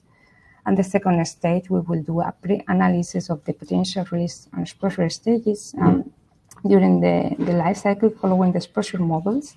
It will include qualitative analysis, and also in the third steps, what we are doing just is the experimental measurement. It is basically exposure monitoring campaigns and characterization of the emissions in terms of particle size distribution, mass concentration, and number of concentration. Then, according to these results, we will define the proper risk management measures when they are needed. And I think this is all from my part. Then the next slide, yes, is for the step 4. So is Diego, who will be in charge of this. So thank you, Elena. Now going for the step 4, the environmental sustainability assessment. Well, the goal here is to assess the life cycle of the product and assess its performance in various impact categories. So the work comprises of the data collection from the pilot processes, then applying the ISO 14040 and 14044, which embodies the framework of the life cycle assessment, and have a first analysis of the environmental hotspots and recommendations to lower the impacts with the other work packages. So the formulation, the additives formulation, the polymer formulation, and the construction of the final product will have a close collaboration with this step as well to see some improvements on the impacts. So in step 5, we'll look then to the next slide, sorry. Yeah, exactly. So in the step 5, we'll look into the socioeconomic aspect in the sustainability assessment. We're going to introduce both the life cycle costing analysis and social life cycle assessment. In the life cycle costing, we also estimate the cost of the different demonstrators, the cables and the pipings, and support the upscaling of the processes, and provide also some recommendations for the most economically viable pathway. In the social life cycle assessment, we're going to make use of generic and site-specific data to complete both the environmental and the life cycle costing assessment, and have a holistic sustainability assessment. And this assessment focuses on the potential social life cycle impacts and hotspots on stakeholders throughout the life cycle of the process. So from the cradle to grave system boundary. So in the next step, the next slide, sorry, Elena. Exactly. So we're going to talk a little bit more, exactly, about the framework of the life cycle sustainability assessment. The goal scope is the first step, which has the product selection and system boundaries, as mentioned before. In the safe and sustainable by design framework, the most preferable system boundary is the cradle to grave. So we can tackle also the end of life and the use phase. We establish a functional unit and a flow chart of the process in all process stages, and have a methodology definition that embodies the allocation and some cutoff criteria that must be applied for the specific product. After that, we have the life cycle inventory, which where we look at the process and the product being modeled and have a full and holistic data collection for the inputs and outputs, with whether are there materials or energies, or for example, social impacts. So we look at all the inventory possible for our analysis, from the environmental to the economic to the social. These questionnaires will be sent to partners and all relevant stakeholders. And the data that we'll receive is in those questionnaires is a primary source. But we'll, in some cases, also need to have secondary data from literature to fill some gaps and some data that is missing or that cannot be measured by our partners. So after having all this inventory compiled, we go for the life cycle impact assessment, where we select also the environmental impact categories and the methods. And by a multi-criteria comprehensive LCA, we cover all relevant, not only environmental, but also costs and social issues related to the product supply chain. After that, and final, after we obtain the results, we have the set interpretation, where we look to the hotspots. We try to make some sensitivity analysis to see which steps change the results of the assessment, and try to have some meetings with the partners and discuss where are the improvement options. On the next slide, we'll look at the environmental data. Exactly. Okay. So this is the type of data that we collect and the final result. So we look at all the steps, either from the product formulation. Here we see, as we have the final product as the end of our boundary, we see a cradle to gate approach. But as mentioned before, we'll try to make a cradle to grave to embody the end of life. So we look at all the steps. We see which are the materials, which are the emissions, which are the consumables and wastes produced in each step. We make the assessment and then have the result based on said assessment. We'll try to have some feedback with the partners and see which are the stages that we can improve. These assessment will help basing the criteria definition for the task 7, for the work package 7, and in terms of sustainability. So in the next slide for the LCC and social LCA. Okay, in the economic parameters, we try to compile the total cost of the materials, equipment, the labor and the waste produced and the waste treatment, and also divide it by steps. to have the similar approach to the environmental assessment. And in terms of social indicators, in our social LCA, we'll try to have an approach based on the UNEP guidelines that suggests a reference scale approach where we compare a baseline and the compliance level for all the social impacts and make the assessment of the the stages that we are looking for the RPECs and compare them and have a social indicator result. Finally, in the next slide, the KPI performance that we're looking for in the Safe and Sustainable by Design criteria, the framework, are some in human hazard as the no observed adverse effect level, the low observed adverse effect level, some exposure levels as released from matrix, some material costs in the cost analysis, in the environmental on step 3, the ecotoxicity, in the last steps, the step 4, the life cycle assessment, step 4 and step 5 of the framework, and some functionality of the specific KPIs for each case study and each demonstrator. Now, yes, the final slide. So next one, exactly. These are the results that we will work towards. These are the tables that the framework, this SSBD framework, tries to implement in the projects. So this is the results that we started looking and started having an idea to what are the type of data that we're going to collect to have this final assessments.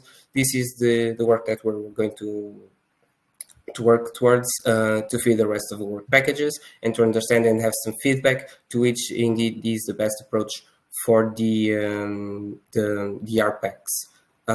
So yeah, in the left part, we have the framework based on the results in the tables based on the framework that we discussed, the dimensions, the aspects, and each score of the aspects and the compliance level or not. And finally, have a table with the case studies and all the possible approaches and have them compared all in the same categories to see which is indeed the best approach.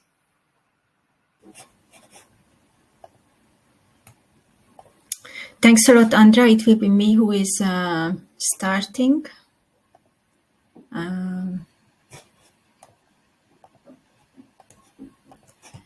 And hope you can see the screen and the presentation. Yes, we can see it. Okay, perfect. Thanks a lot. So first of all, thanks a lot for organizing this event. And we are very happy to be here and hear more about the sister project's approach about the safe and sustainable by design. And as you mentioned, it will be together with Belin from AIM+ that we will represent the Repurpose project. So just to start with, I would like to introduce you the project really shortly, just to put in the whole topic into the concept or what we are doing in Repurpose. So as Redondo project earlier, we also started at the same time, so the 1st of September last year. So we exactly 1 year running now into this project. We are altogether 12 partners nicely distributed in Europe, as you can see it on the map. And from these 12 partners, 2 are associated partners to the consortium. And the whole project is coordinated by Biobase Europe pilot plant. So what we are doing in this project, for some reason, the slide is not coming through. Where I have an animation. Yeah, sorry. Then I will need to go through this slide. For some reason, I do not know why is it not working. So this figure is representing the concept of the project, what we are doing here. And you can also see on this concept figure that actually I just wanted to show it after going through step by step on the concept, where the different partners are contributing and actively participating in the different tasks. So since I cannot do the animation, I will try to guide you through this figure.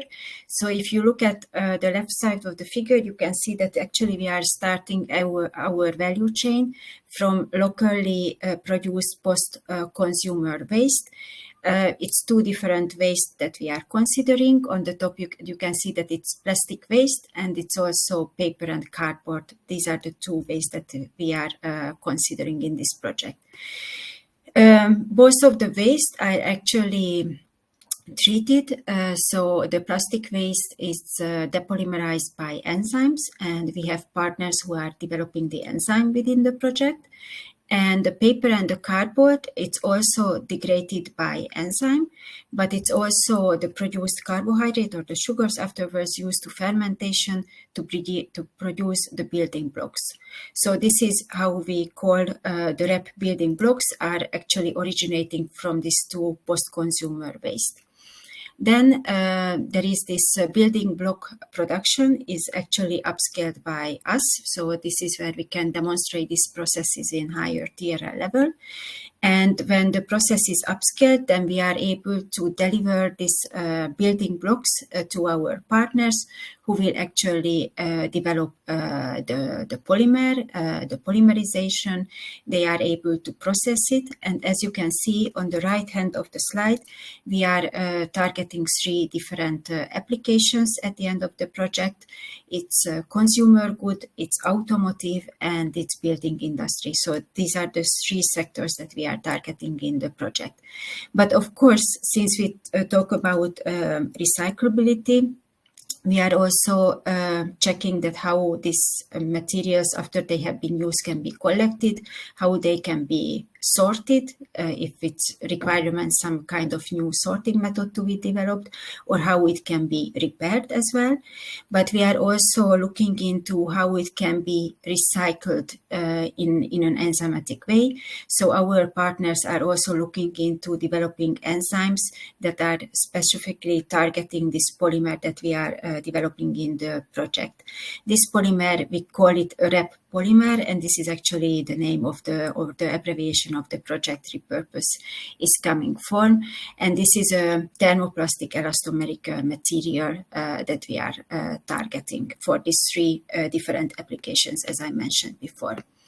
So just to summarize, the project scope is to develop a safe and sustainable by design thermoplastic elastomeric prototype from post-consumer waste that it's also insists biodegradability and the recyclability properties.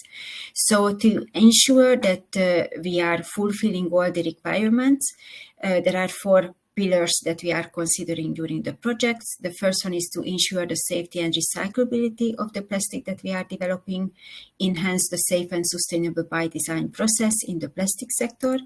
Also, we want to make sure that we can demonstrate sustainable conversion of the elastomeric plastics, and we also want to strengthen public awareness and support for sustainable plastics and standards. Our activities are divided into different work packages, and I would like just to show you that how we divide it. So in the middle of this dotted square, you can see actually all the technical work packages that are targeting the technical research work, for example, the enzyme development, the production of the different lignin blocks, the polymer development, and also to test the recyclability, to test the different application possibilities.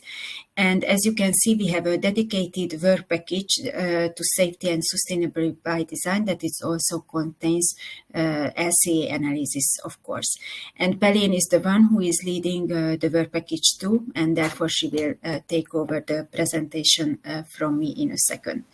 So just to show you that our team actually had a meeting last week in Vienna after 1 year running into the project. So we have a very recent up-to-date in the project. And of course, if you are interested to follow the developments, we would like to invite you to follow our social media. And with that, I will stop sharing and I give the opportunity to Belén to share the screen and take over the presentation from me. Thank you very much, Sophie. Thank you very much, all of you, for joining, and for sure, Andrea, Tumino, and your team. I'm going to try.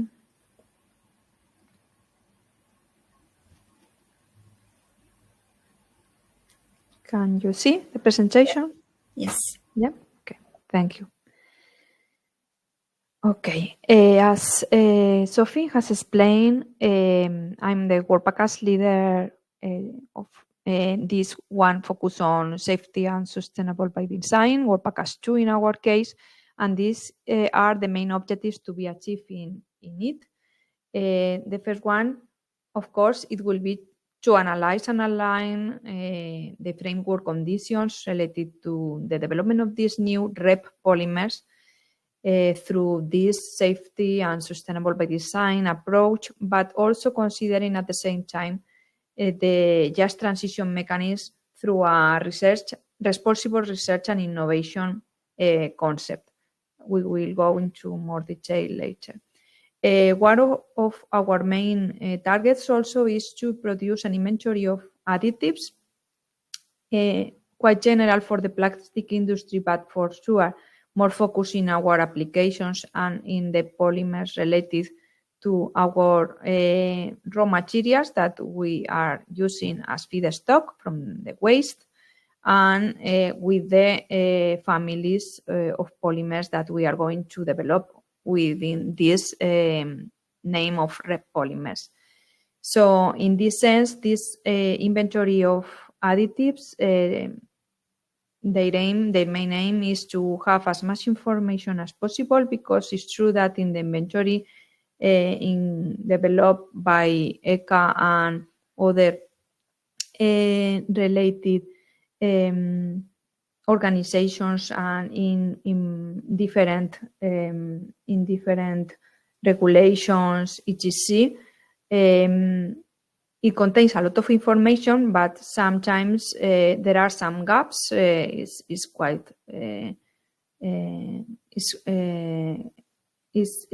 Although there are a lot of information, it has been seen that gaps are, of course, in every list, because if not, it will be a very, very,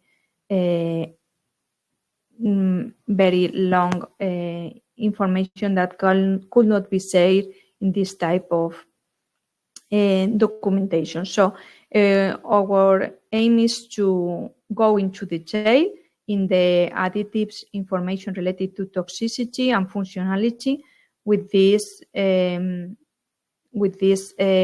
concepts that we have considered. The main sectors of applications in our case, that are the ones that Sophie has explained: the building, the consumer goods, and the automotive, and to select which ones should be more relevant to be replaced. Although the ECA and other regulations as REACH have been in-depth studied this type of substance of concern, it's true that we are going to try to gather as much information as possible. The three pillars of sustainability, of course, it will be assess, the ones that have been described in all the previous talks: social, environmental, economic, and as in the rest of projects that you have mentioned, that you have described very well, of course, all the regulatory aspects and the required standards will be fulfilled. We are going also to prepare some guidelines, collecting the best practice learned from all the processes involved in the project, and these best practices, the aim is to be safe, to be open accessible, but will be safe in this type of workshops and related events with the co-sister projects, of course, leaving away the parts that will be confidential. But the aim is that at the end of the project, we will develop an open science document to be shared among the plastic industry and community in general. The main concepts related to the methodology are focused on these four pillars.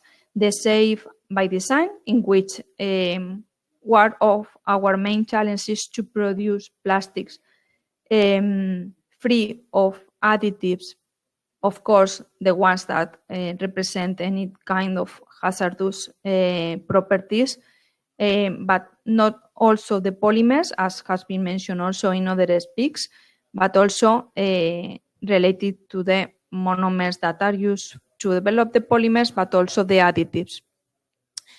We are going to ensure also that microplastics are not developed. At the end of the process is mainly we are going to study this in the biodegradation step. We are going to tune the polymer structure to tune also the biodegradation, although the main aim in this project is to produce recyclable materials. The biodegradation, it will be also evaluated. It will be, we can say, the last option of end of life in this type of materials that we are going to develop.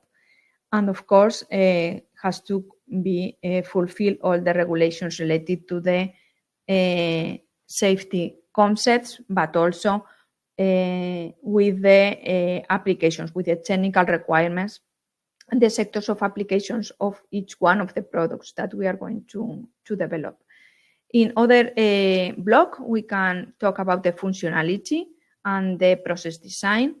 As we have mentioned, thermoplastic elastomers are the polymers that we are going to develop for different value, high value applications and sectors. The aim is to use local resources, and these sustainable building blocks that we are going to be produced should be obtained considering these local resources, these plastic waste resources in our case.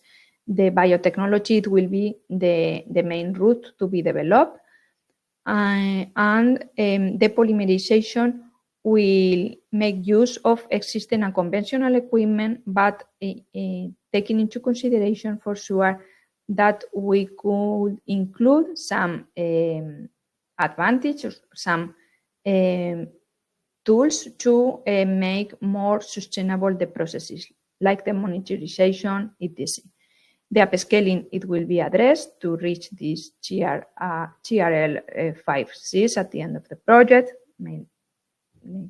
with these scaling processes in the case of the building blocks, but also in the case of the polymer production. In the part of the circular and resource efficiency, we focus our attention in the durability and the reusability of the repolymers as first stage, because, for example, in construction or automotive, you know that this is a requirement. We focus also our attention in the design of the constructive solutions to make easier the dismantling and even the reparation or maintenance tasks for these materials. We are going to evaluate also the enzymatic recyclability by developing structures, chemical backbones that could be easily break through the effect of enzymes at the end of their life, of course. And we are going to use commodity plastic waste, paper and cardboard waste, and also lignin from biomass as feedstock. Related with the last one, our conditions consider, as I have mentioned previously, the responsible research and innovation concept. Our aim is to involve as much stakeholders as possible and achieve an effective engagement of them. For this reason, all the organization of events, workshops, and in general, our aim is to try to reach as much public in general, even to reach students. This is something that we don't have to forget, and although the industry and the academia are the first ones or the first objectives, all these type of publics it will be considered in this project. We will cover all the parts of the sustainability dimension, the circular value chains that we are building is foreseen that the business models that we are going to develop can reach the production of startups and the exploitation. It will be one of the focus. And we will foster the symbiosis, of course, with other ecosystem projects like these ones or other projects related to these concepts of safety and sustainable by design. If needed, we will prepare also fast standards that will be presented in standardization committees, because some of the partners involved in this consortium belongs to this type of organizations, committees.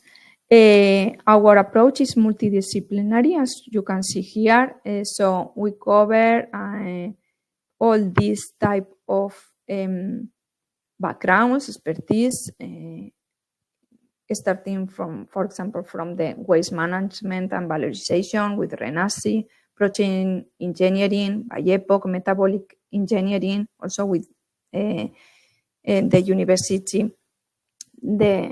of Saarland, the industrial biotechnology and upscaling with bio-based Europe pilot plan, communication and dissemination, as well as sustainability assessment, innovation management, and social science RRI stakeholder engagement by ITB.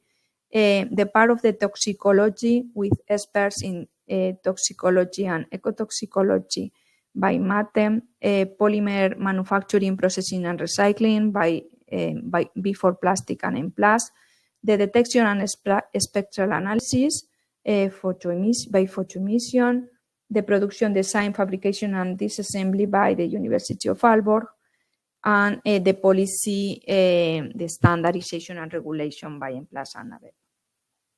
So the methodology in which we are basing our safety and sustainable by design approach could be drawn with these different steps.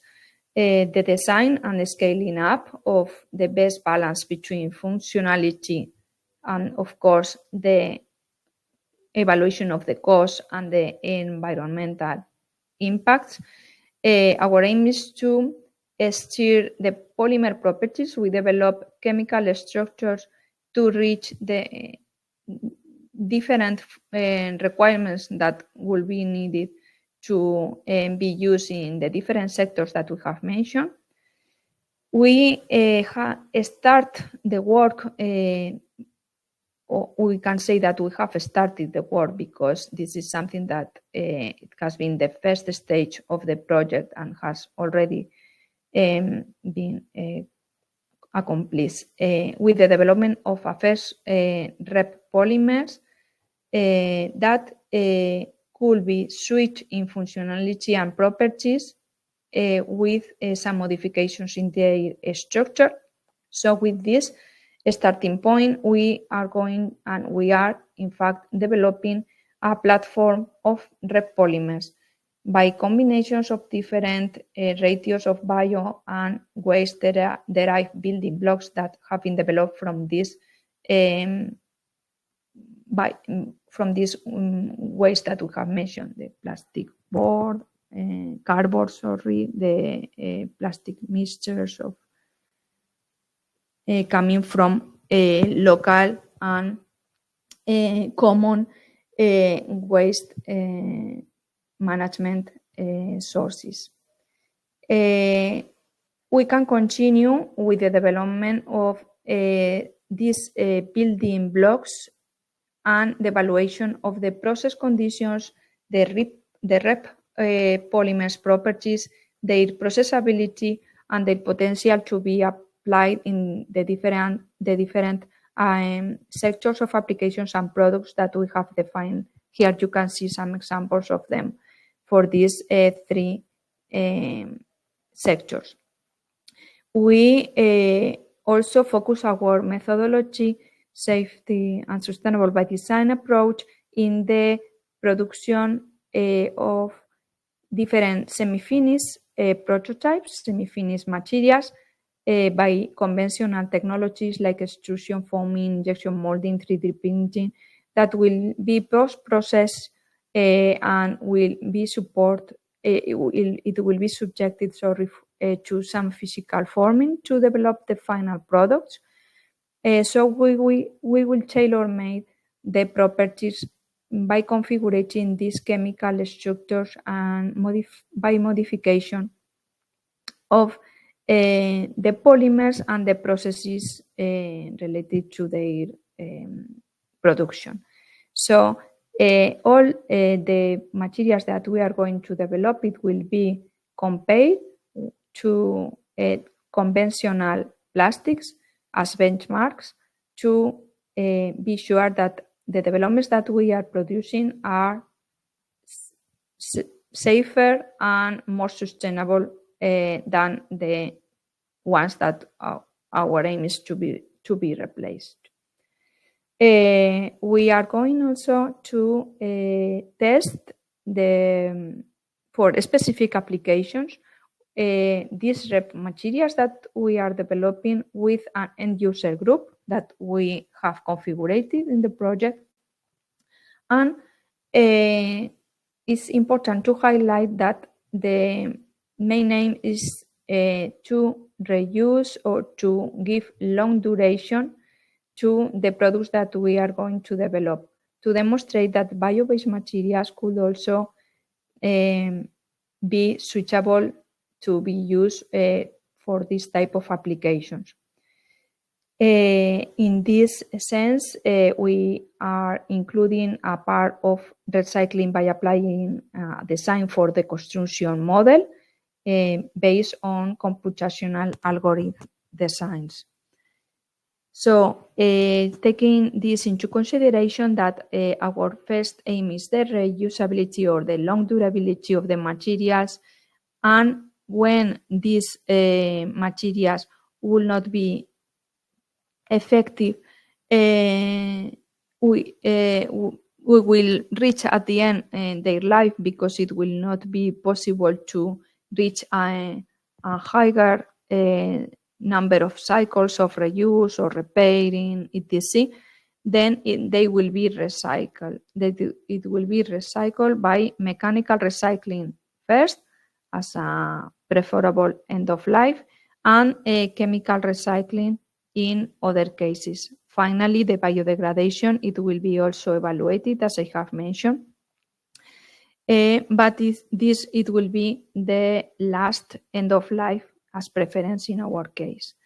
To make easier this recyclability in the sense of enzymatic recycling, the chemical structures of the polymers that we are developing are based on a concept in which the skeleton could be break, so we can trigger this enzymatic recycling effectiveness. We are going also to implement spectral and visual techniques to be used in conventional waste sorting lines to demonstrate that our polymers, our REP polymers, could be easily identified and separate from other type of polymers in this type of lines. And as I have mentioned at the beginning, the microplastic and nanoplastic evaluations, it will be considered also, mainly when biodegradation is the end of life. As you can see here in this slide, different biodegradations assessment, it will be done by measuring industrial composting, anaerobic, marine, and soil conditions. Of course, marine is not, the aim is not that this will be the end of life of any material that we are going to develop. Marine biodegradation, it will be evaluated just to confirm that in case of some accidental littering, this result could not affect and if we achieve a complete biodegradation in this media, it will be great. So we are going to develop all these processes and the materials by considering an iterative work. So as soon as we are receiving information, but not just from this test that we are considering now, but also from the LCA, LCC, social LCA, and a redesign of the developments, it will be considered in working in this iterative way. Related to safety and toxicity, for sure, REACH and CLP, it will be fulfilled. In the case of the toxicology testing, for the molecules that we are going to use, it will be evaluated to be sure, of course, of their fulfillment, but it is not foreseen that a new substance, it will be a new molecule, it will be developed non-existing nowadays. So the need of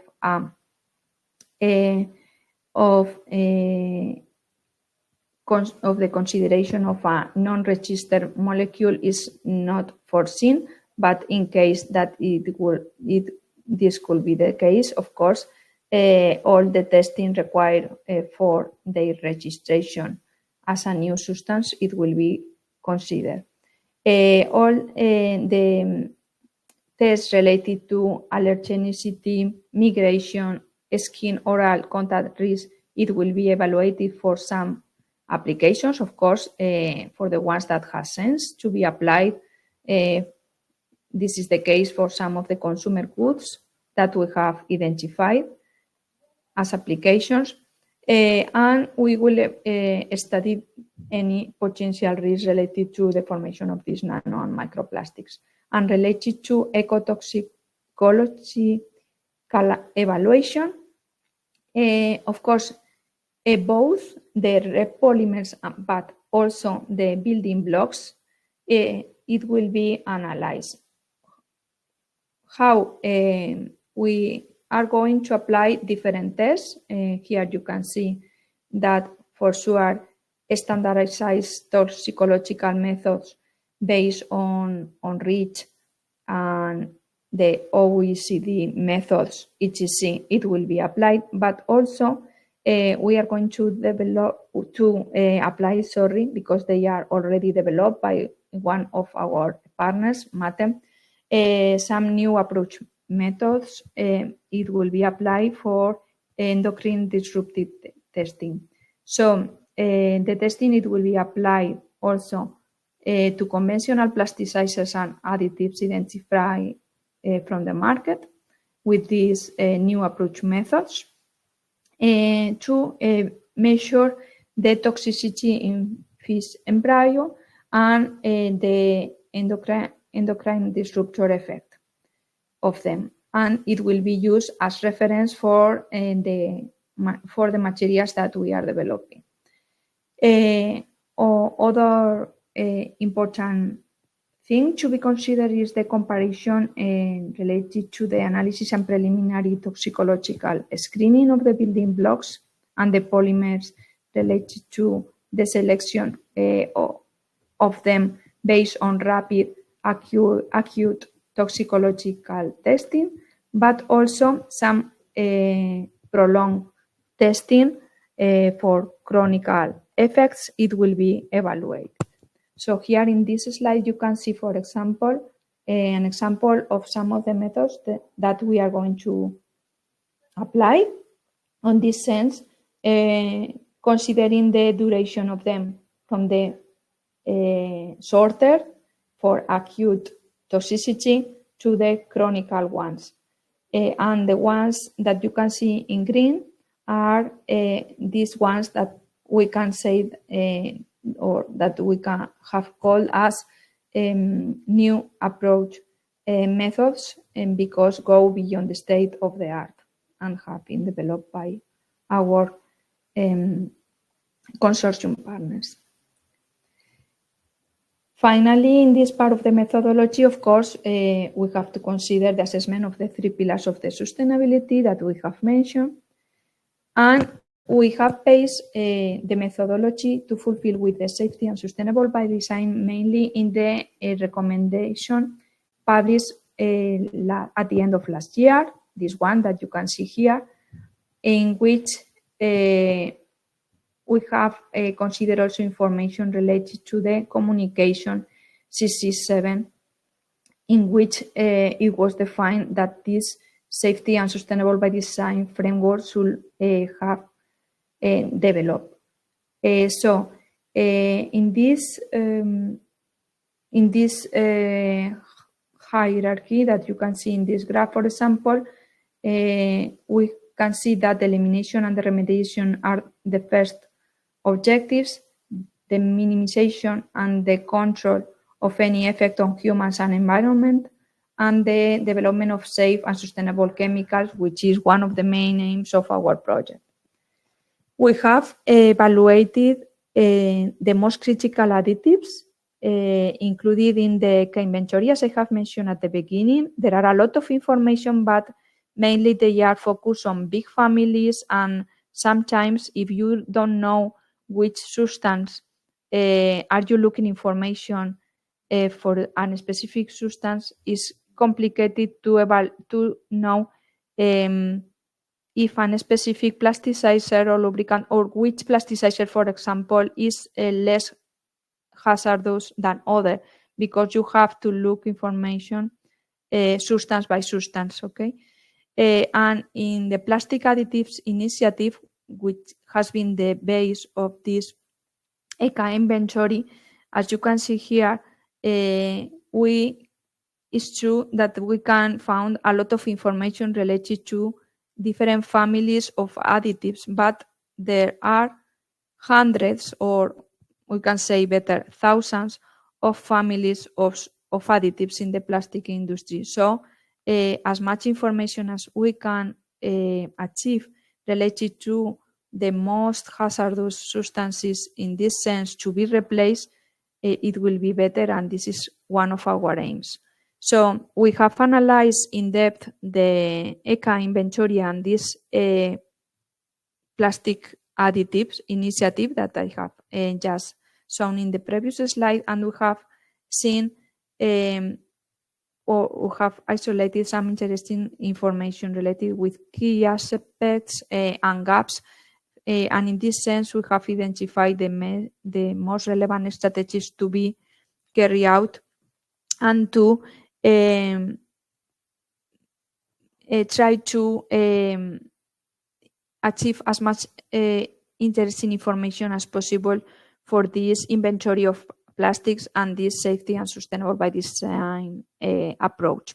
So, for example, here you can see some information. We are not going into detail, but you can see that 418 additives have been included in this initiative, but 58% were not under regulatory scrutiny until REACH or CLP. It is foreseen that along the next years, this 58% it will be increased. We are sure of this, but it's just an interesting value to be known that there are a lot of additives that for the moment are not below this scrutiny. 11% remain without any information related to their function, for example.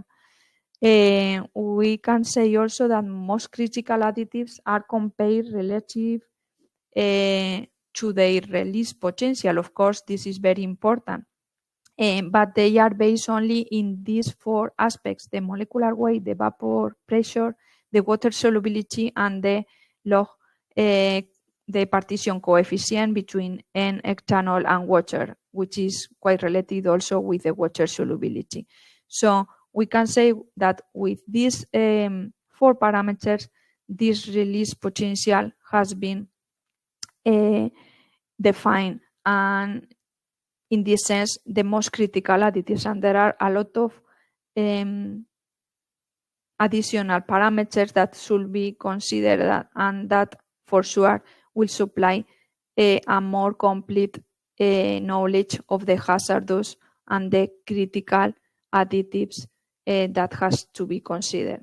So another important thing is, for example, that if you read this practical guide, you can see that some uses are not covered, as compounding, installation, maintenance, operations with plastic waste, exposure to microplastics, etc.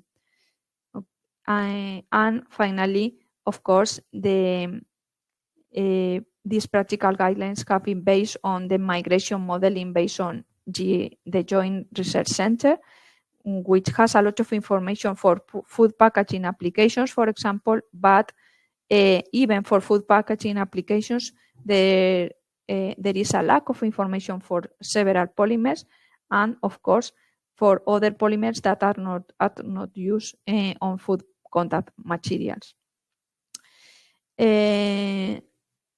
So our strategies are based on direct contact with companies, associations, etc., including our advisory board partners, to identify the most critical additives with them and the exposure scenarios. We have been made, and we will continue working on the search of relevant information in toxicity and ecotoxicity databases. We are making a scientific bibliography research.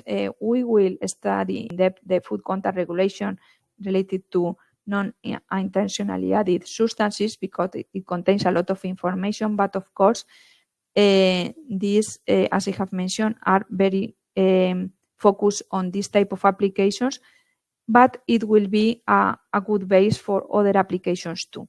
We are going to use also software and CUSAR models, and with the expertise of our toxicologists and ecotoxicologists, we will focus our attention in the main key points, identifying the gaps and the most relevant criteria, of course, complying with REACH and CLP regulations. Here you can see the regulatory framework and the standards that we are going and that we have work on them related to the main 3 sectors of applications. And for example, just to show you a picture of what we are doing related to the inventory of plastics, we have mentioned at the beginning, I don't know if you are aware of this, but our main is not to use additives in our formulations, and in case that we use additives, they should be bio-based if possible, and for sure safe additives. So we are analyzing the main groups of polymer additives related to the products that we are going to develop, and the most critical substance of potential concern in these polymers. Our principles underpinning the safety and sustainable by design concept are these ones: define a hierarchy to put safety first, to avoid any replacement in the future, in the close future at least, define cut-off criteria to stimulate the research. And so for this reason, the design of the chemicals and materials, it will be based on this and on the requirements and the regulations related. We are working in an iterative way, as I have mentioned, and we are trying to reach as much information as possible related to adverse effects. We are working on a communication strategy also. This is today is an example of this, and we promote the use of this framework in every event or with the policymakers and with the industry with which we are related. Our focus has been put in this recommendation that was published at the end of the year. So in our case, as we are going to develop new chemicals and materials, in our case is more a design and not a redesign concept, although the redesign it will be carried out along the progress of the project, for sure, improving as much as possible all the developments. And the stages 1, 2 that are composed by different steps, as you have mentioned in previous tasks. I think that, as you have explained it very well, are more or less the same. Just to mention that in our case, the molecular design is the base for the design stage, for the stage 1, and the process design and the product design, it will be, of course, also considered, but in a lower effort, we can say, because the molecular design for us is the basis for all the developments that we are going to carry out. We are including all the part of the material efficiency in every process that we develop along all the value chain. We consider the material efficiency. As I have mentioned, reusability and recycling are the main aims as the preference end of life, to reduce waste, maximize yields in every process. Of course, the avoidance of the use of hazardous chemicals or materials, no additive that involves any hazard properties should be included in our developments. The energy efficiency is considered also. For example, reactive extrusion, it will be used in case of possibility, if it's feasible, because in reactive extrusion you can be considered as a polymerization route between the greener technologies, because the avoidance or the reduction of solvents, minimizing the timings of reactions, etc. We consider that purification steps should be as less as possible. If we can reduce it, better. If we can reduce the solvents use volumes, of course, better too. The use of renewable sources or waste valorization, you know, that is one of the concepts that we have considered, and minimize emissions related to these solvents that we are going to avoid. If water is possible, of course, it will be the preferable solvent, and in case of solid state polymerizations, it will be the process is preferable in this sense also. And in the end of life, the nano and microplastic control is very relevant for us, but we will include also spectral analysis for sorting, design for the construction, etc. So in all these 4 steps in the stage 2, we are going to focus our attention and our approach, and related to the LCA, LCC, and social LCA, of course, it will be addressed also considering this responsible research and innovation that sometimes is forgotten, and that we think that are concepts very relevant too. And this is all. Hello, everyone. We are getting ready again. I will say let's wait 1 minute to be sure that everyone is back at their place and that the speaker will be on stage. I hope you had a nice lunch break.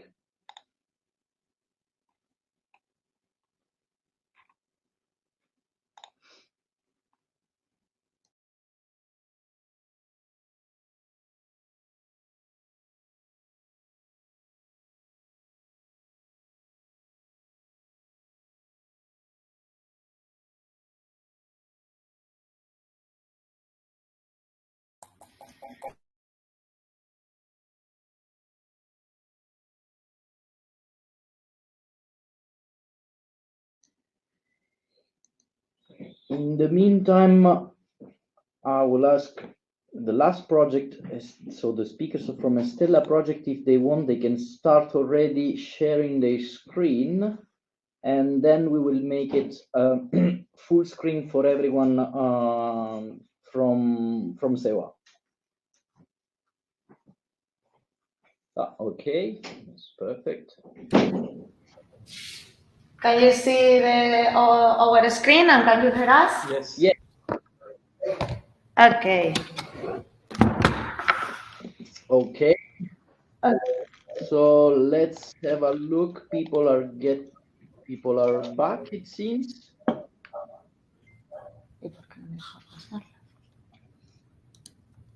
Okay. Then so for welcome back everyone. For the last project today, describing the SSBD methodology is Project Estella. There will be 4 speakers from Project Estella: Alicia Rodriguez Carrascal and Maria Asensio from CIDAO. Okay, thank you. Sara Gil Guerrero from Edener, and Jens Olsen from ECRT. So I will now leave you the floor, and we can get back to our business. We don't.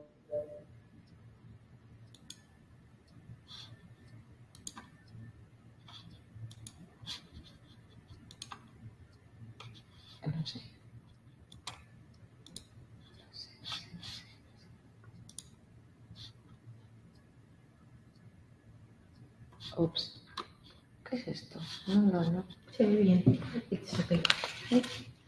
Sí, pero no es lo que quiero. A moment. I don't know. Es que, no, a moment. Sorry.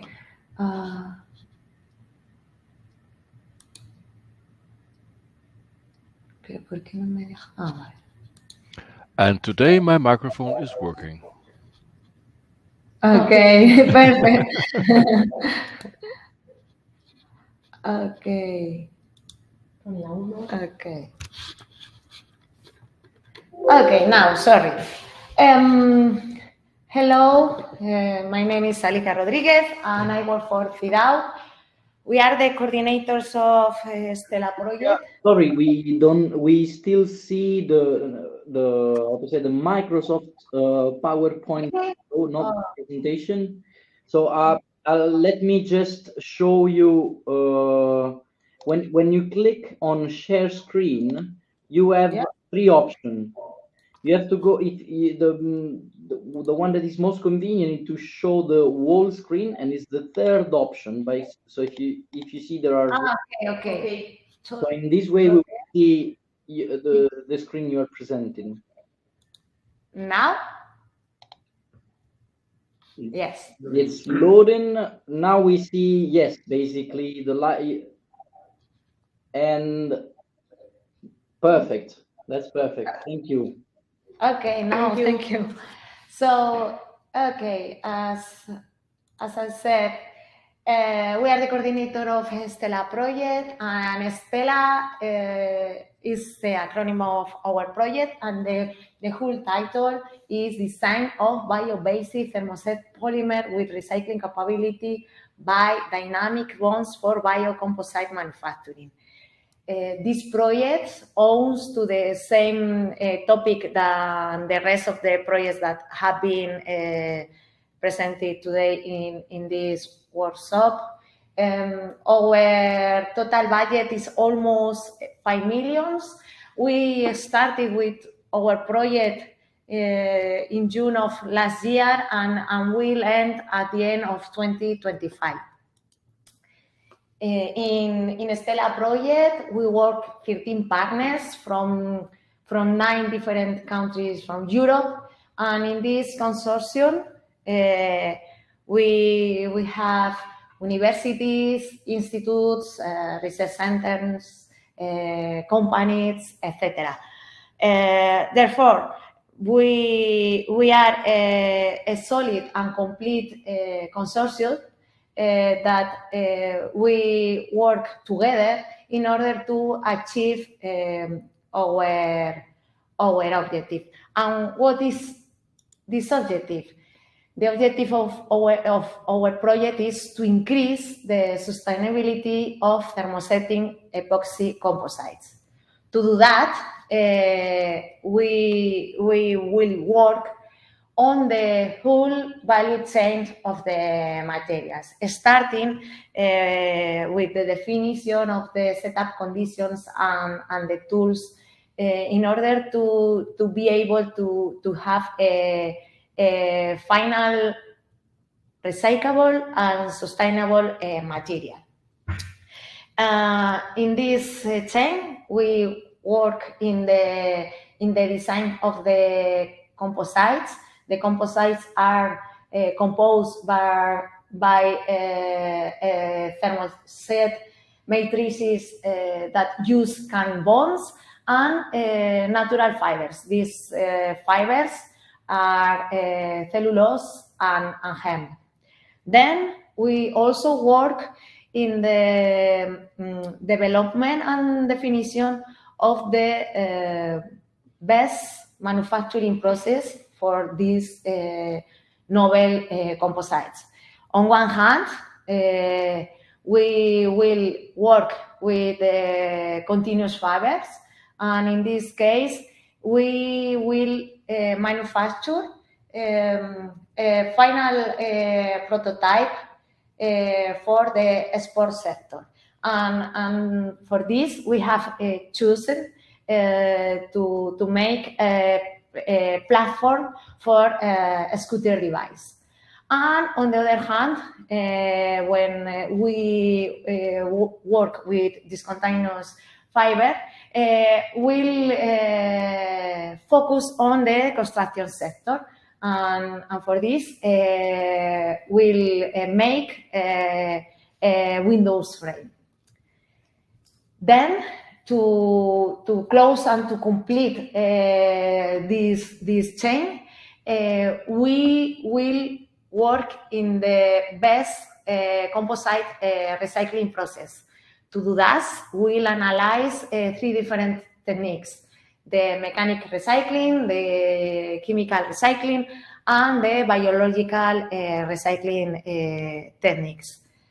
And once we have done all these activities, we'll be able to recover the matrices and the fibers totally.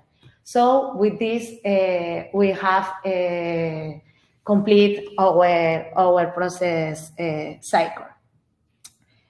To do this, we'll work in 8 different work packages. You can see here the scheme of our work package distribution. You can see that all of them are interconnected, and then we'll focus on each of these work packages when we explain our methodology.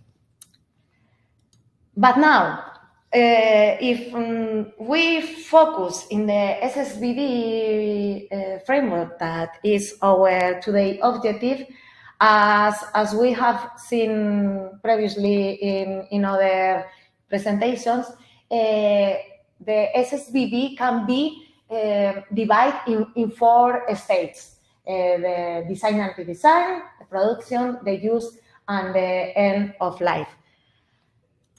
If now we compare both schemes, the schemes of the SSBD framework and the Stella scheme, we can see that they are totally comparable. So our strategy is totally in line with the SSBD strategy. So now we'll focus in explain you our SSBD methodology. Sorry, I don't know. Sorry. If we focus in the 4 steps of the SSBD framework and now we started with the design stage. In Stella project, in related with these states, we'll work in the development of the materials.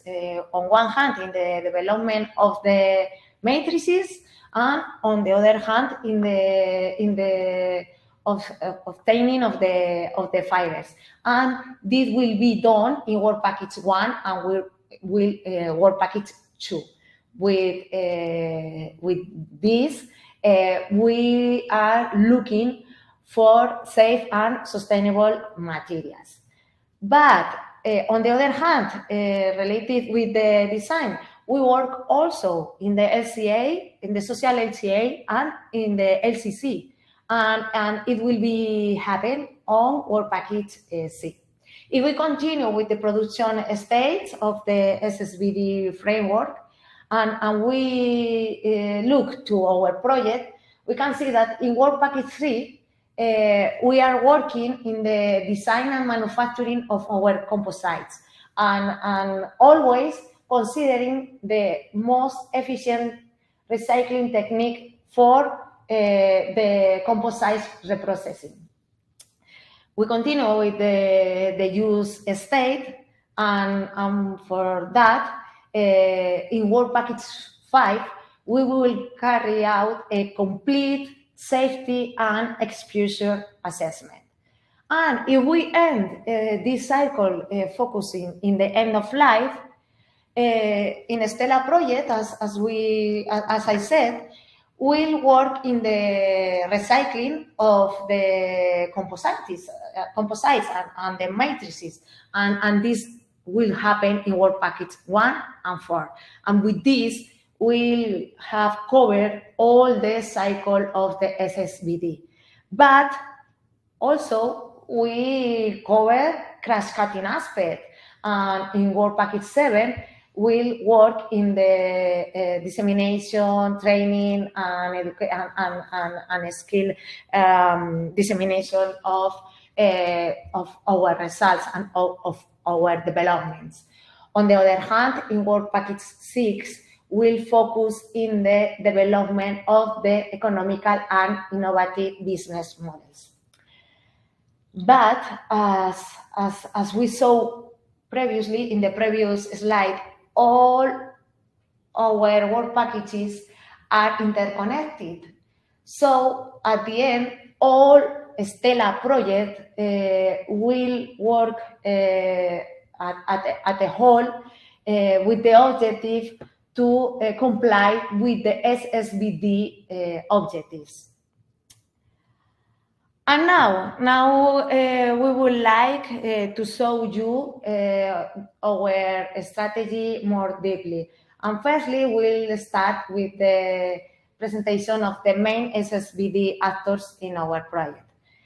As we just have seen, all the work packages of Stella project will work in the SSBD strategy, but we have 2 work packages totally focused on this. One is work package 5, that is on safety assessment, and the other one is work package 6, that is based in LCA, LCC, and sustainable assessment.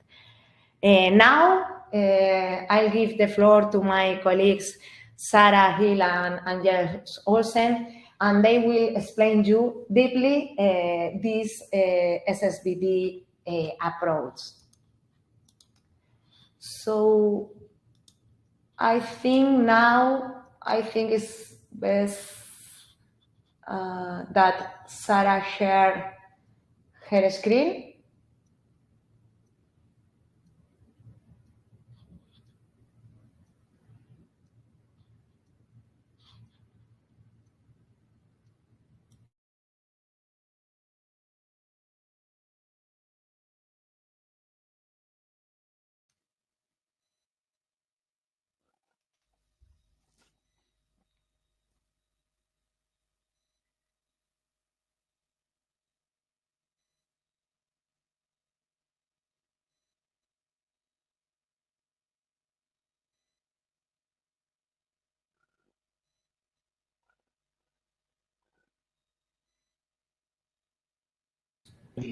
Yeah, I think that now you can hear me.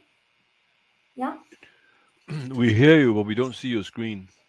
Yeah, actually I'm sharing. I don't know if you can Yes. see it now. This is fine. Okay. If you just Okay, yes. so thank you very much, Alicia, for introducing me. As she mentioned, my name is Sarah Hill, and I work in IDENER. We are a company for the development and application of computational models and tools, and we are now leading some tasks of the safety assessment in the Work Package 5 of Stella project.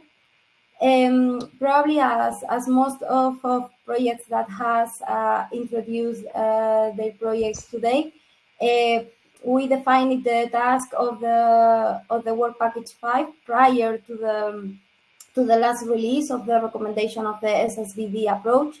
So a lot of our efforts within the project has been trying to adapt our task to the current definition of the framework.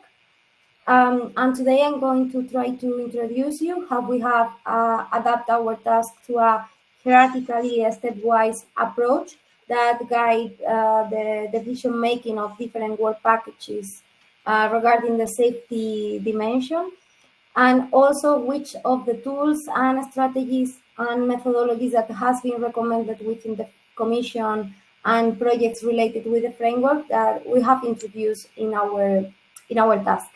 So this Work Package 5, as said, is devoted to the safety and assessment and involves 3 tasks: the toxicity evaluation of the degradation products and components of the development materials, the exposure of human and biodiversity to these materials and the degradation products, and finally the collection of this data together to develop a risk assessment that will guide the safety of the products. And for that, we will use cutting-edge computational methodologies such as new approach methodologies under integrated approaches to testing and assessment. And we have adapted this work package in order to fulfill this hierarchically stepwise approach proposed by the Commission that lies in step 1 to step 3 of the framework that covers the safety dimension. For that aim, we have connect each of the tasks with different work package in which we consider that is relevant. The assessment for the hazard. We will perform in silico prediction models for human toxicity and ecotoxicity that will connect with the work package 2 of components and formulation, and the work package 4 with the degradation products of the recyclability of the materials that, as Alicia mentioned, it's really relevant for our project to recover the products, and then it will be really interesting to analyze the byproducts of the recycling process, and also the exposure in which we will evaluate the production and manufacture approaches that are developed within the product and related with the workers and with the workstation, but also the exposure of human and environmental targets to this. And for that, we have, with this information, we will perform the risk assessment. Also, with some of the latest recommendations from PARC and IRIS.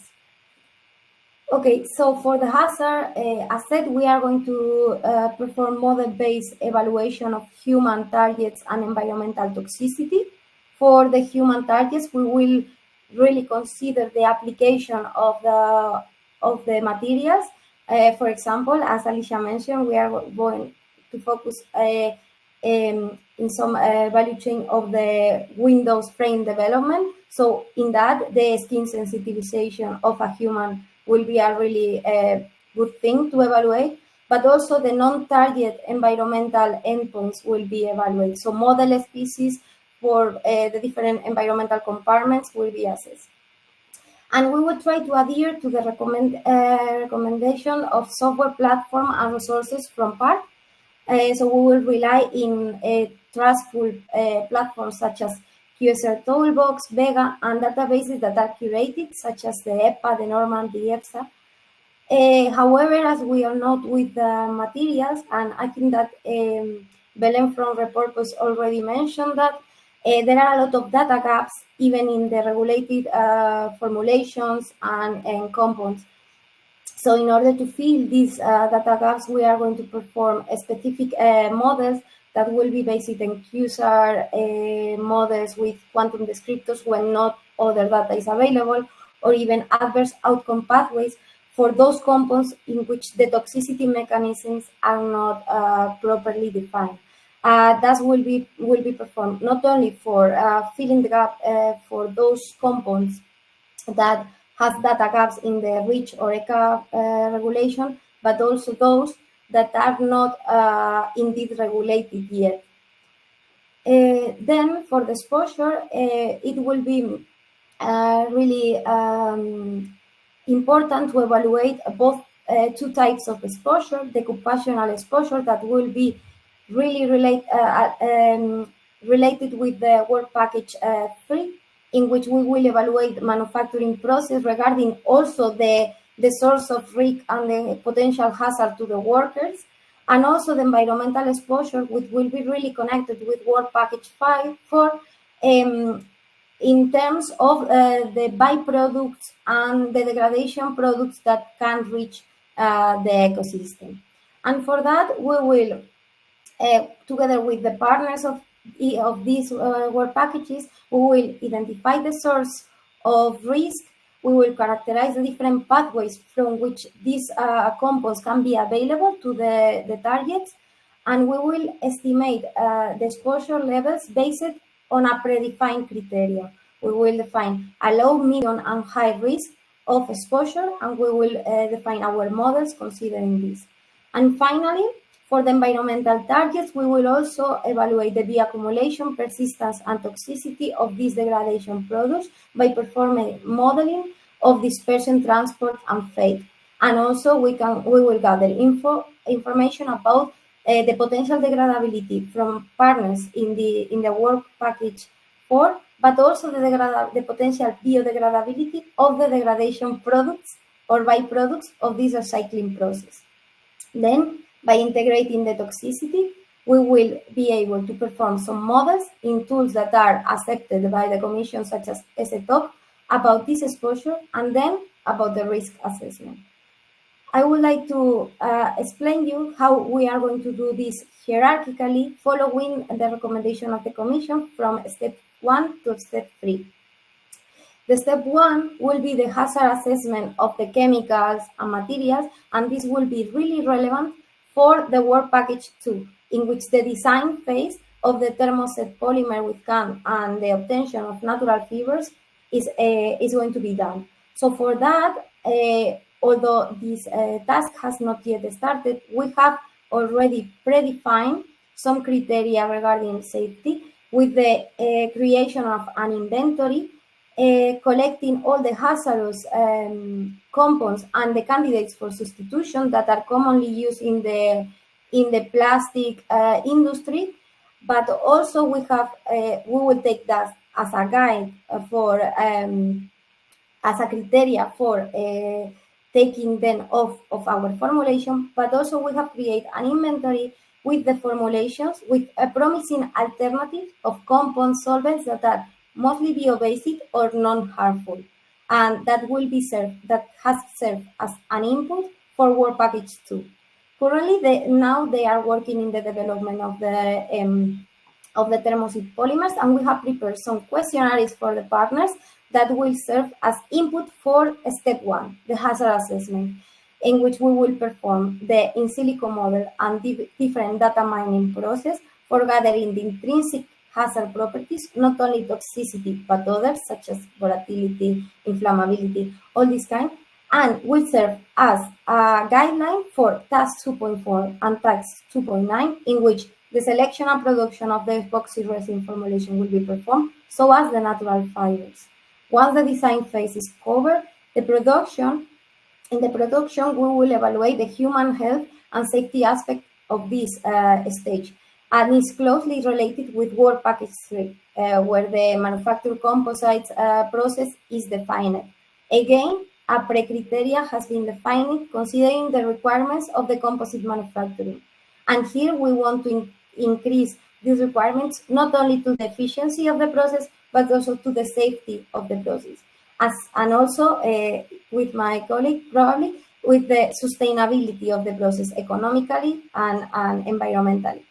And then the results regarding the exposure evaluation of the workers at the workplace will serve also as a guideline for the work package 3.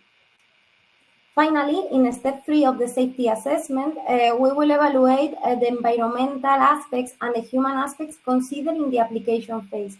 Here we have integrated both the use and the end of life of the product. And the use, we don't have an explicit work package that deals with the use, but we have already defined some pre-criteria in which the requirements for future application is integrated. And here is where we will evaluate the hazard and exposure regarding the potential application of the products.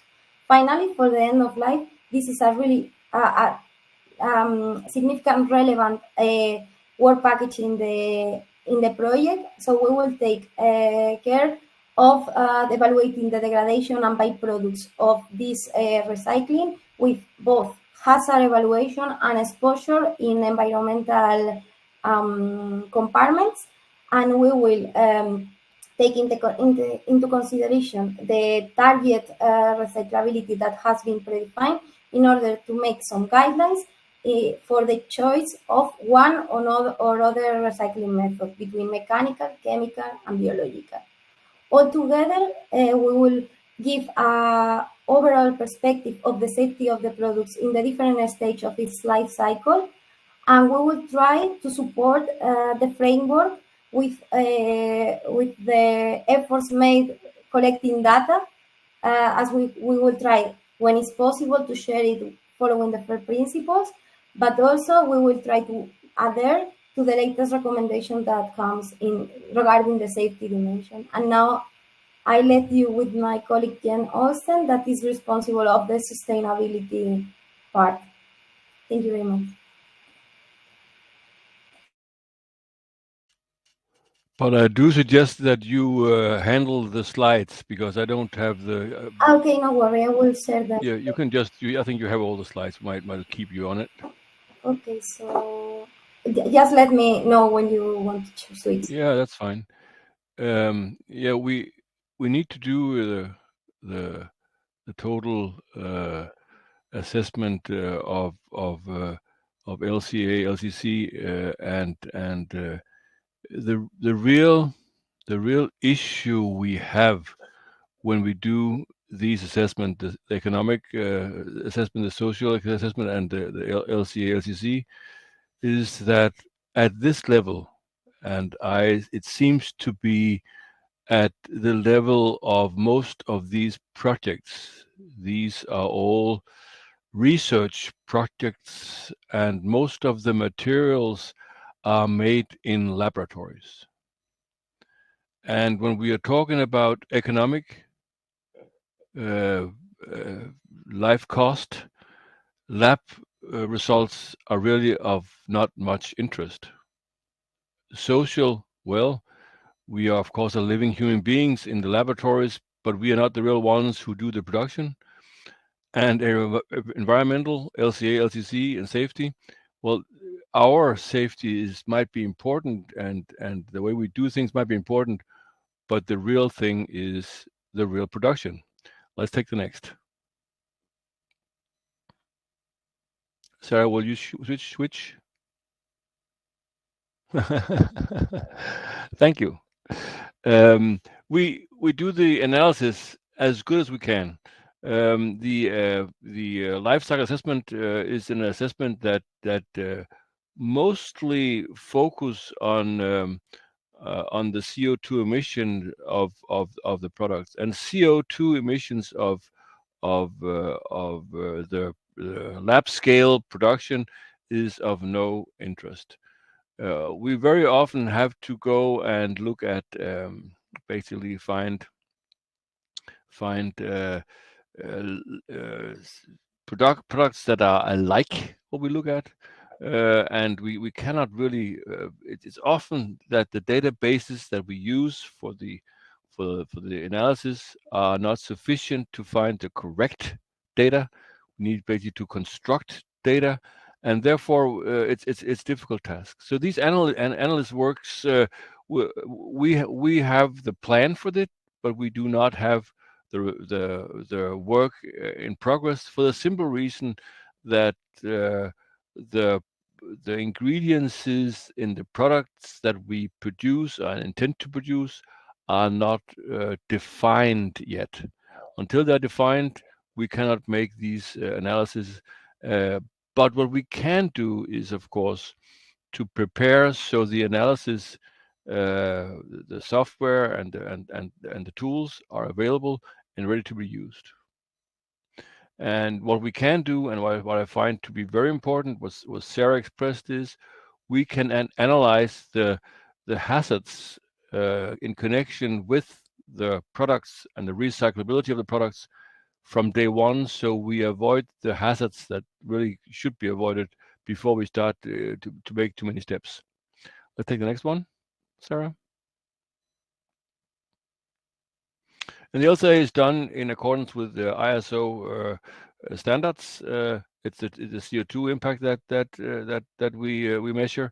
We make calculations. You don't really know it, but calculations on LCA are done based on available databases and database values, and you often get wrong values, especially when you go from the small non-productive things to real production. So we have to make a number of assumptions to make a picture that is more correct than nothing. We initially go from cradle to gate, which is we'll measure from, we start from cradle to basically to recycling, but the recycling in this project is not recycling. It's basically to be recycling and reuse, and it has to be recycling complete to complete the circle, so we can take things apart and use them again, all of it. We work with different kind of recycling methods. The mechanical recycling of composite is a tough one to reuse because the fibers, if you do a mechanical recycling, is usually destroyed. But anyway, we'll do the first we'll measure what cradle to gate, and after that we'll take a good hard look at the recycling and see if we can get to the full circle. This is not an easy task. I say it here. I know it's important we do it from design base to the next, but to make the full circle of recycling is a tough one when it comes to composites, for the simple reason: how do we split them in a way we can reuse the materials and the ingredients? That is a tough one.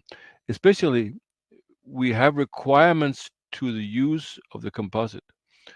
It has to be strong enough to be used in facilities, and in order to be strong enough, then you really are creating a tough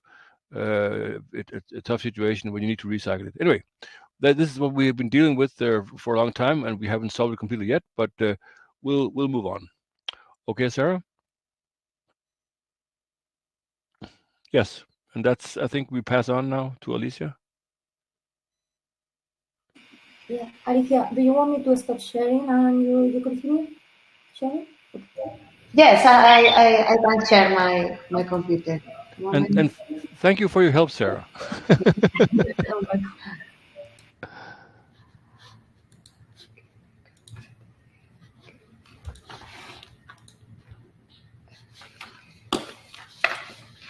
Okay, so once my colleagues have presented the tools, now to end our today presentation, we will show you how we integrate these tools in our project.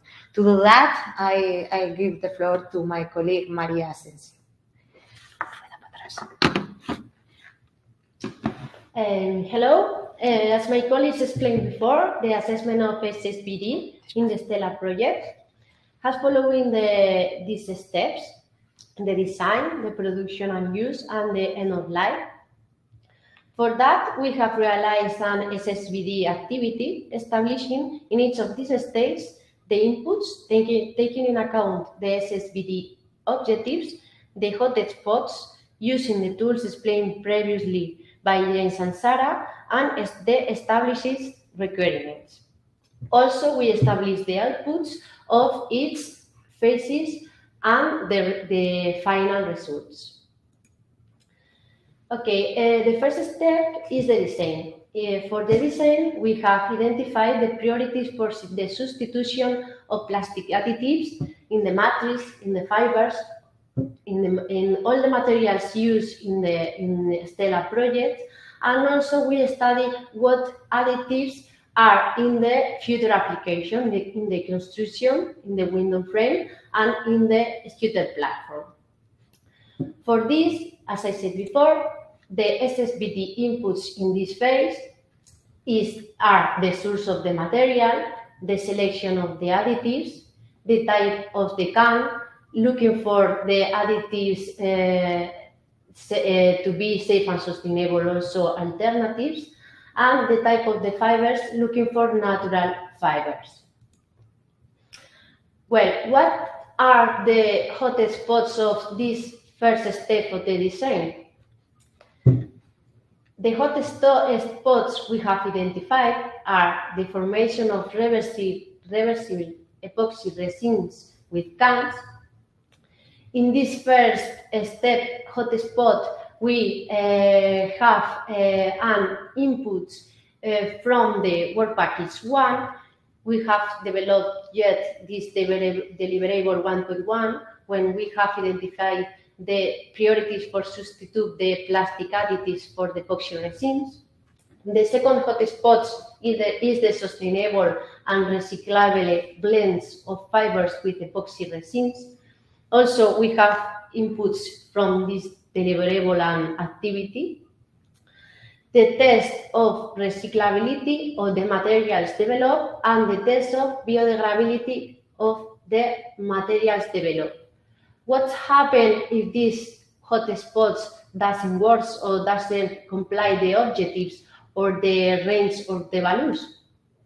That we have to redesign in these inputs. What happens if we comply these hotspots? We have some outputs of SSBD in this first step of design. We will have recyclable biocomposites that we will work in the recyclability in work package 4, and biodegradable biocomposites that will try the biodegradable in the work package 5. For the second phase, the production and use, we have defined the materials requirements for the composite manufacturing and study the composite requirements according to the future application, the window frame and the scooter platform. The inputs in this phase are the material previously designed, complying the sustainable supply of primary raw materials.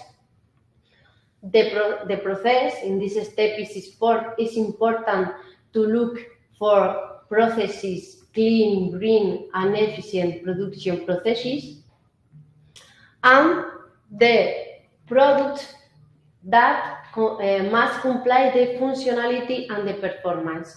For the functionality and the performance, we have carried out an activity looking for the properties that the future application must comply, such as properties, such as mechanical properties, viscosity, or etc. What are the hotspots in this phase? We have the first new sustainable materials with optimal viscosity for out-of-autoclave processes. We have to look for that materials not also sustainable and safety, but also that these materials designs must be processed in a real industrial. So these materials must comply functionality and performance for the processes. Also, the second hotspot in this phase is that the processes look for develop the material, the composites, the final composites, and the application must be energy consume the energy lower than the processes currently used for develop composites in this application, that are the autoclave processes. Let me just push in here, if okay, that this is one of the issues that we have, that this has to be a real life energy consumption. It has to be a real production energy consumption we are assessing here, and I just want to throw this in. Yes. Thank you. Thank you. And the last one, we have to comply the properties comparable to the application with fossil and non-recyclable materials. We study also in previous activities in work package 1 what properties must comply with these new materials to develop composites to manufacture the future applications. If we don't comply these hotspots, we have to rethink also the material in the process, also in the design of the products, always thinking in the design in these phases.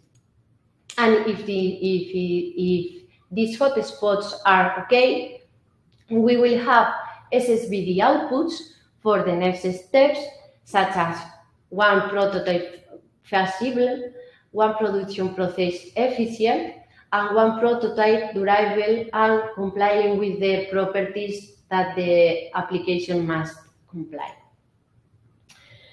The last part, the last phase, is the end-of-life. We have defined the recyclability target conditions also in the first steps of the Stella projects.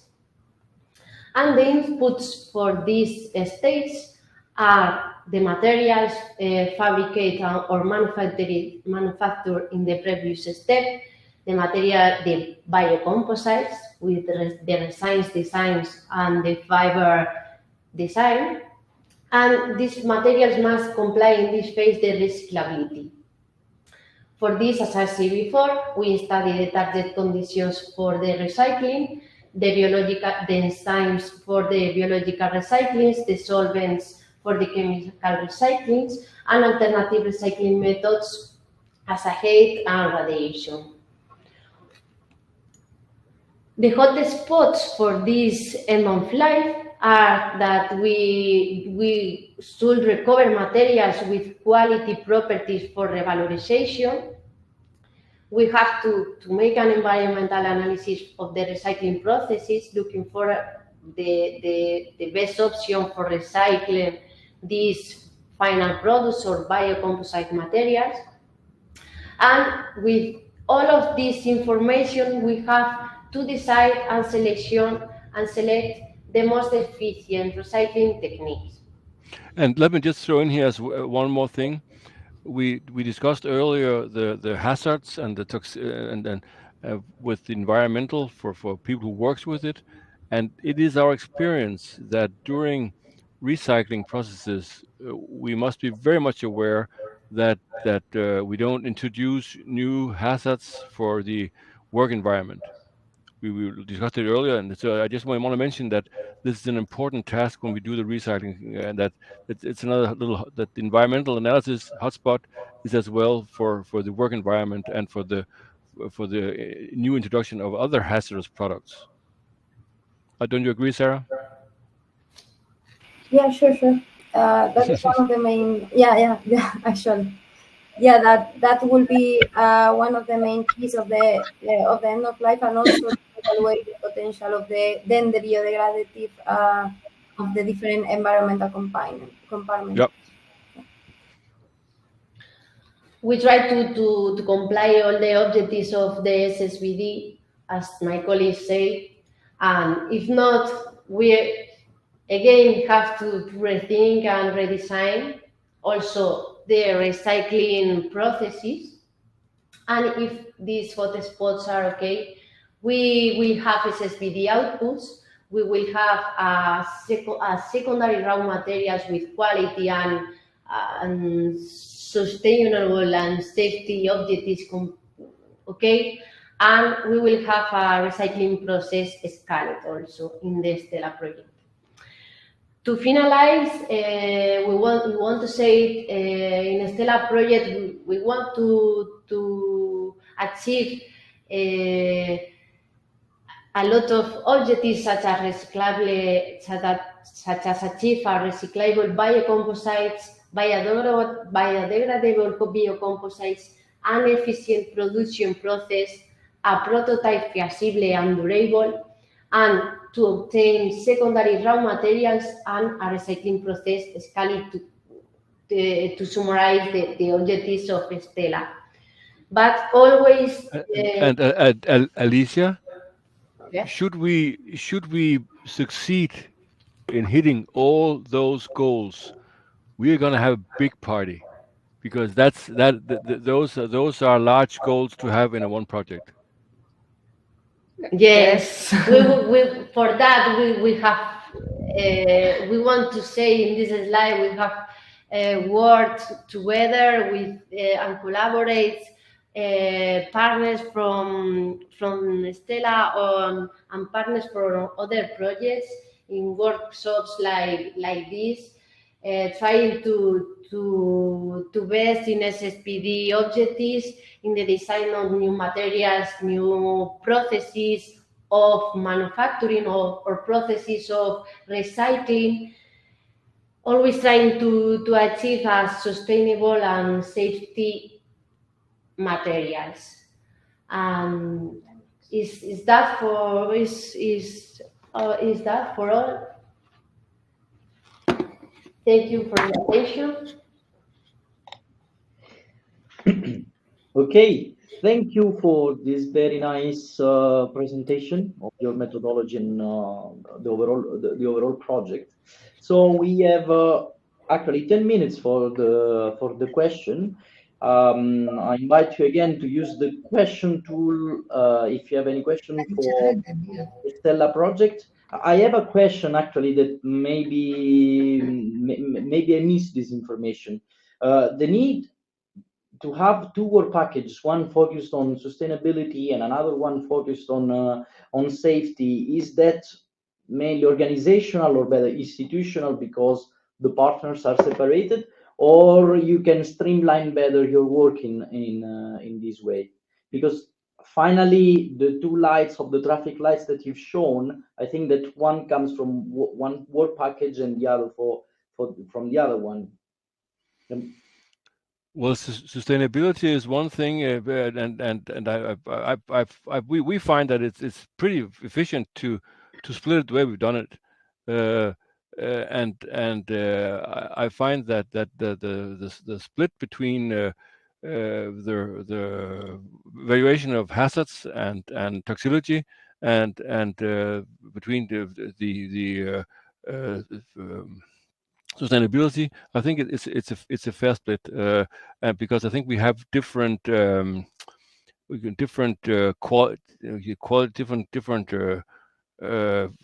knowledge and different knowledge base that we draw from. So I find this to be a pretty efficient way of doing it. But I think the reason behind it is probably because of our different points of reference. Okay, thank you. Thank you for your clear and exhaustive answer. So, are there any questions? Eventually, I invite the other speakers, if they have a question, they also have the chance of unmute themselves and ask it directly. This is not true for the rest of the audience, but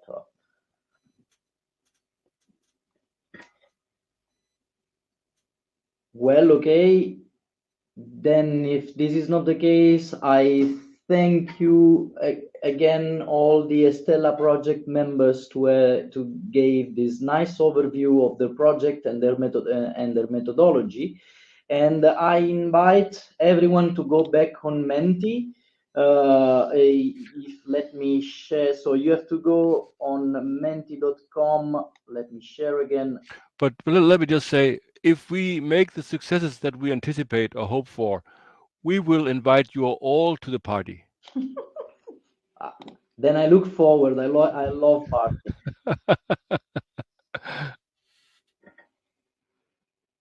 Okay, so I invite you all to go again on Menti, and I will soon share my screen.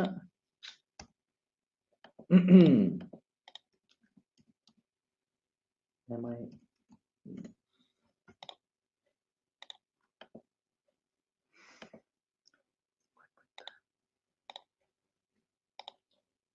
So the code, maybe, I don't know if you now see this is the last slide we were in. So you have to join us at menti.com and use the following code, 199-62319.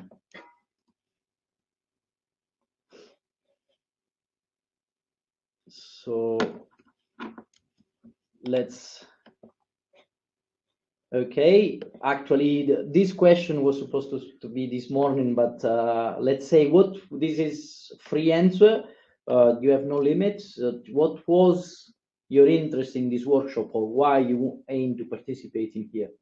I hope there will be more than I was forced by my coordinator. Okay.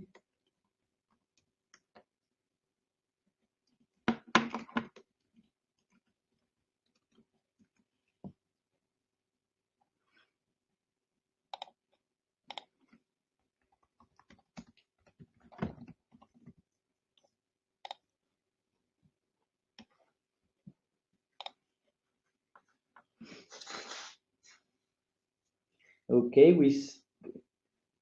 we have just 10 answers, and we are supposed to be online at the moment, roughly 60 people. 43. 43.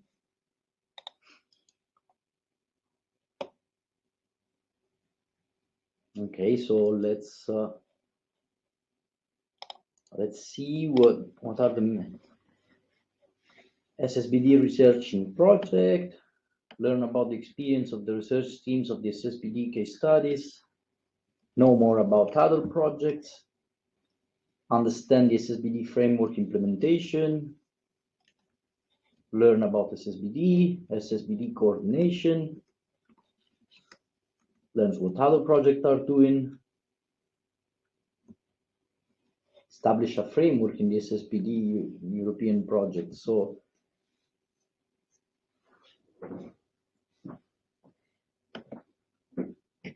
I think that finally, I mean, of course, the focus was the SSBD framework, but looking at the reply that you are giving, it seems that there was room for, let's say, not simply learn from each other, but also try to see if we can go to a common direction.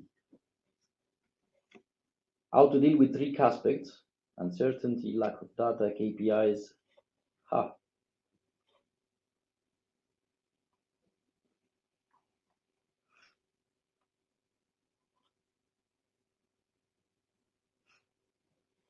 Okay, we have 21 responses so far. Let's wait another couple of minutes. Maybe there are people that are either shy or, well, the reply might be already in the cloud, in this word cloud we are already seeing. But in that case, even if it is exactly the same formulation, or if it is a very similar formulation, just write it down. This allows us to understand what was the interest of the audience, together with this background and the follow-up questions that is going to be, we might understand better what might come next to this workshop.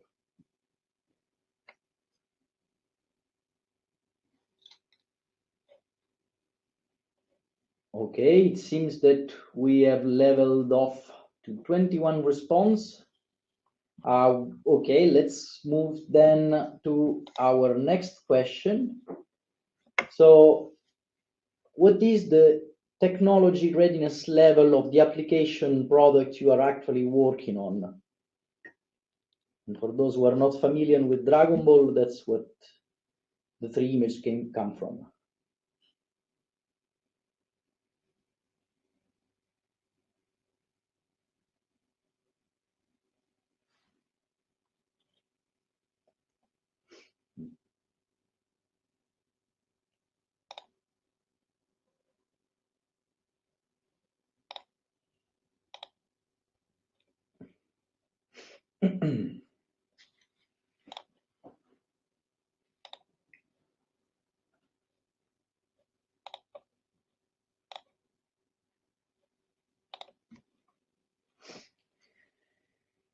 Okay,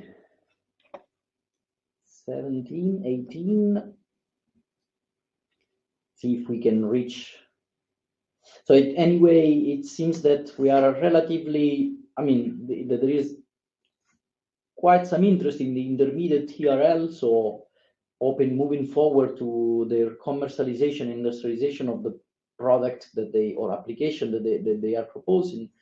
But also we see that there is none already, of course, a tight TRL at the moment, and a participation anyway on people working at very low TRL, which is the case for some of our projects.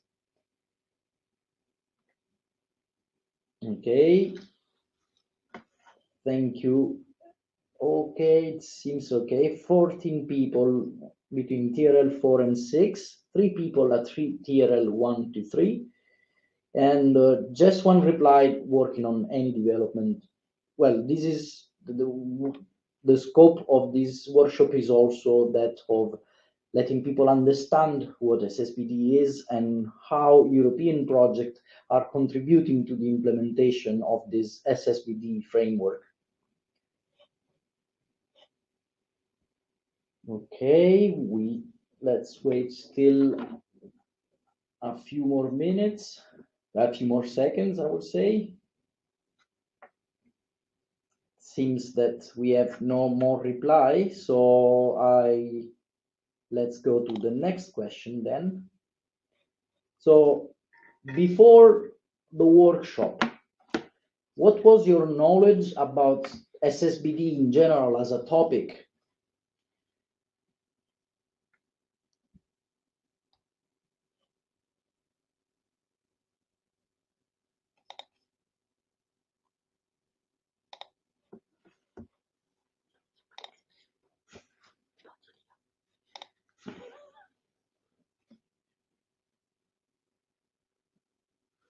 Okay, maybe all our experts have left already. Or maybe since they, okay, more and more beginner, but this is good. This is as a starting point for a first workshop that was mostly also our target. I will not expect all the experts from JRC to come and follow what we are doing about what they said already. But anyway, lots of people doing implementation, so from beginner to intermediate.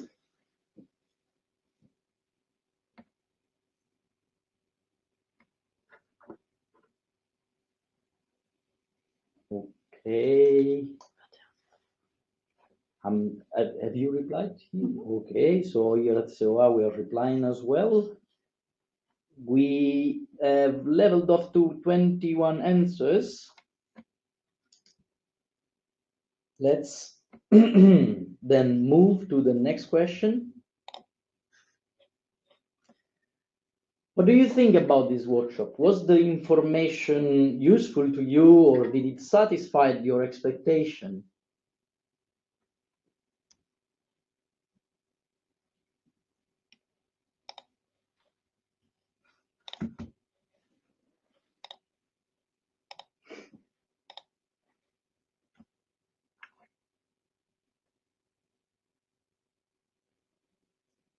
Well, overall it went very well.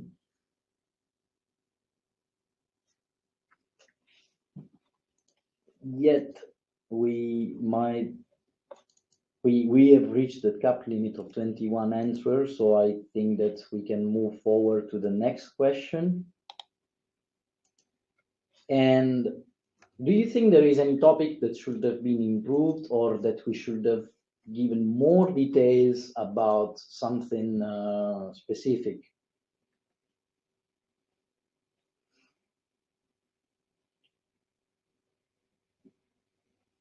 Again, feel free to add any comment, suggestion. The only rule here will be just be polite.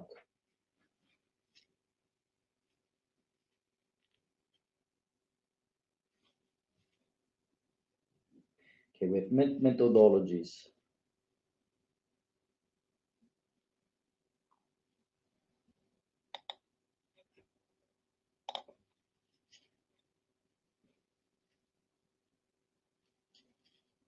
Social and economic SSBD implementation.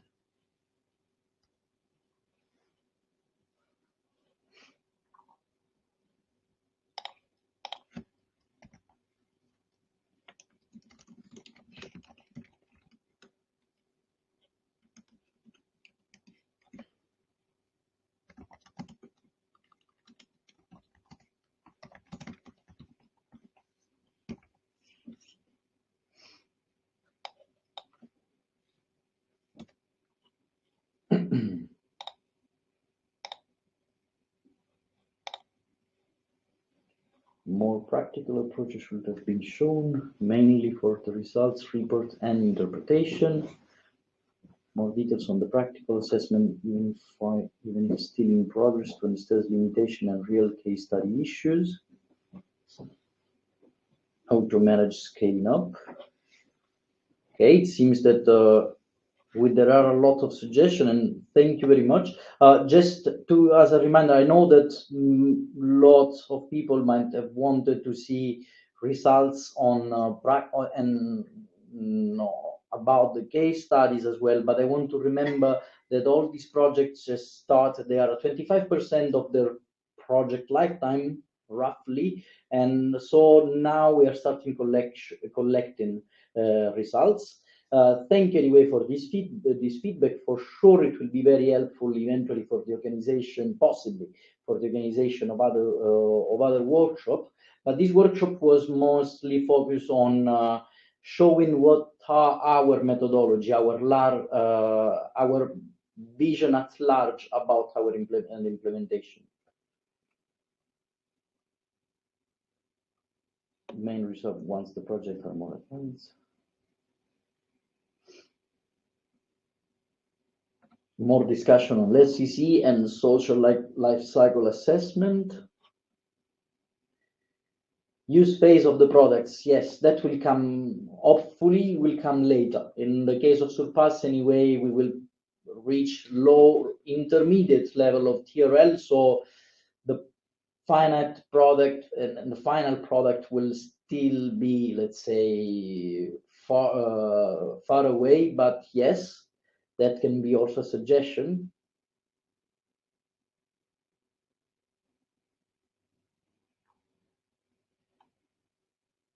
A more stringent format where the SSBD goals were clearly marked out, and then we would have done this in a shorter session.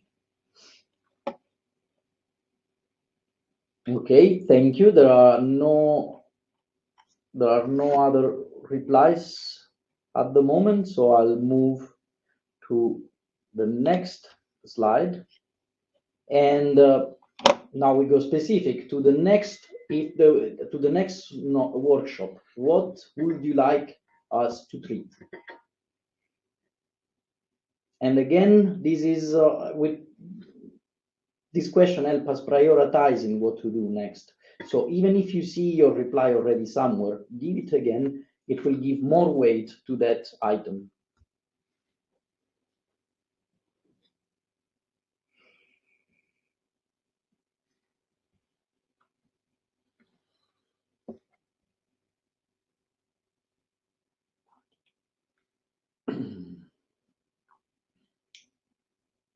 example for data collection.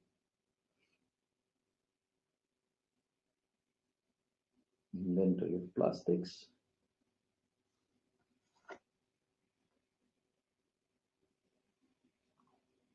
Synergies on the inventory, best practices for how to go about this SPP.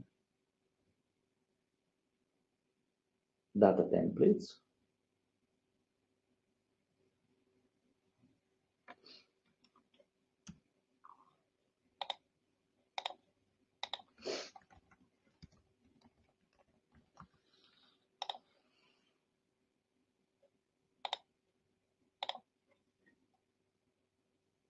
Data collection and templates, data collection. The key redesign recommendation that have been identified. Tools and digital infrastructure presentation.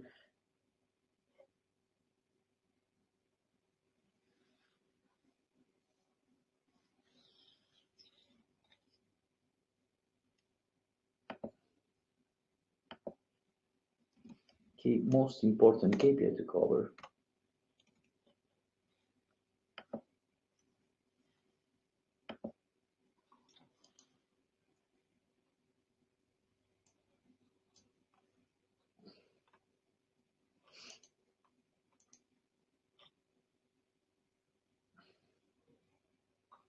Again, we have leveled off around 15 responses. Let's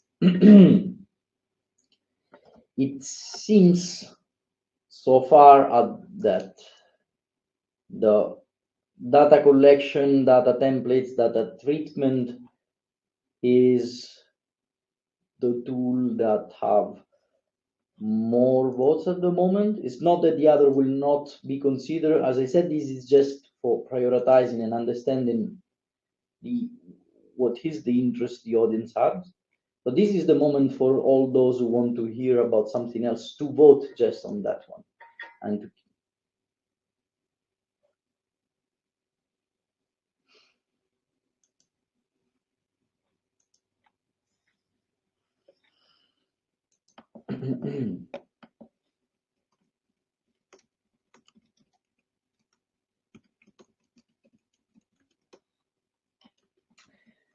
okay.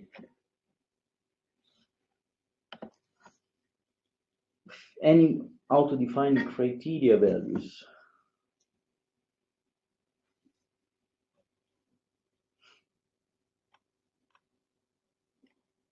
Let's wait another minute, and then anyway, you can send us this feedback continually. You can contact us through the website of the Four Sister project, and possibly in the next week.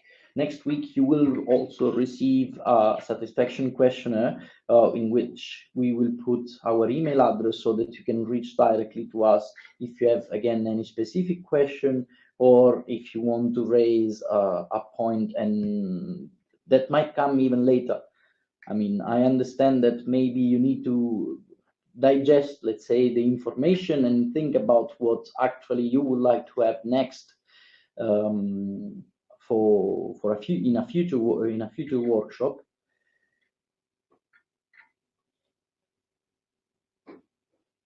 So, okay, we have 17 scaling up issues is taking that as well. LCA and LCC, how to approach monetization of environmental externalities in ELCC.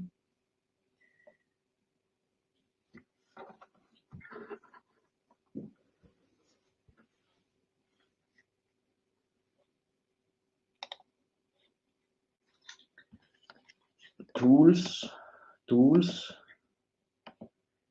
and digital infrastructure. So tools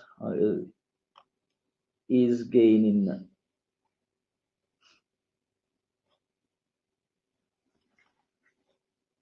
19 responses.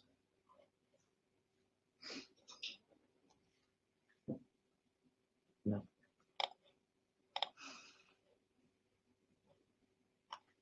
I think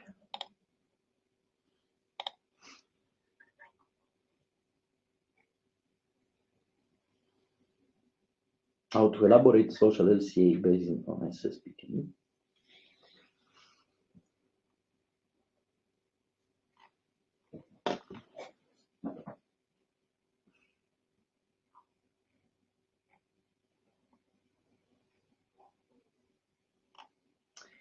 Well, okay, we are not getting any other response at the moment, so that was it. Thank you all for your collaboration, and I want to thank again all our sister Project Redondo, Project Repurpose, and Estella for all the help they had and the discussion that we had in these months and on how to organize and what would have been the topic of this workshop. I want to thank all of you for taking your time and participating. I would say there was a very active participation, both at the, especially at the first interactive session. But also I've seen that in the chat you have been interacting with each other, giving a hand to help yourself and or simply to know when things were going. I want to thank finally also the equipe here at COA, which has been very, very involved in the organization of this of the workshop, in the definition of the content. And if you have any question, well, I will invite the speakers to, if they want to say something, even just if they want to cheer the audience, just to open their microphone and just speak. Well, I like to say that I find this to have been a better session than I expected. We were actually able to learn something from different projects, and I think that you all did pretty well. And I think when we look at each other, then we should evaluate how to make our own project relevant for the people that are not really involved in the project, but and what is it that we want from the others. We want to learn the smart things. We can't know everything about the other projects. We want to learn the smart things, and to some extent we succeeded in that today, and that was good. So I think it was valuable, and we are all little fumbling along a little bit. We don't know exactly where we're going. It's difficult to do redesign of product that we make a product, we bring it to certain, and we need to bring it back and redesign it. That's not easy. So I think we need to learn from each other if we can, because I think it's a very ambitious project that the EU has put on our table, and it's not an easy task. And we all try, we fumble a little bit, but I think we all learn a little bit today. Thank you, Jens. I don't know, Diogo or Zofia, you want to share a few words with the audience? Yeah, thanks a lot for organizing this workshop, and I think we have a longer journey ahead of us, all the projects, and I think it will be definitely interesting to find the ways how we can collaborate in this very unknown new field in the future, and I think we are looking forward to that very much. We'll be in touch very soon then, I guess.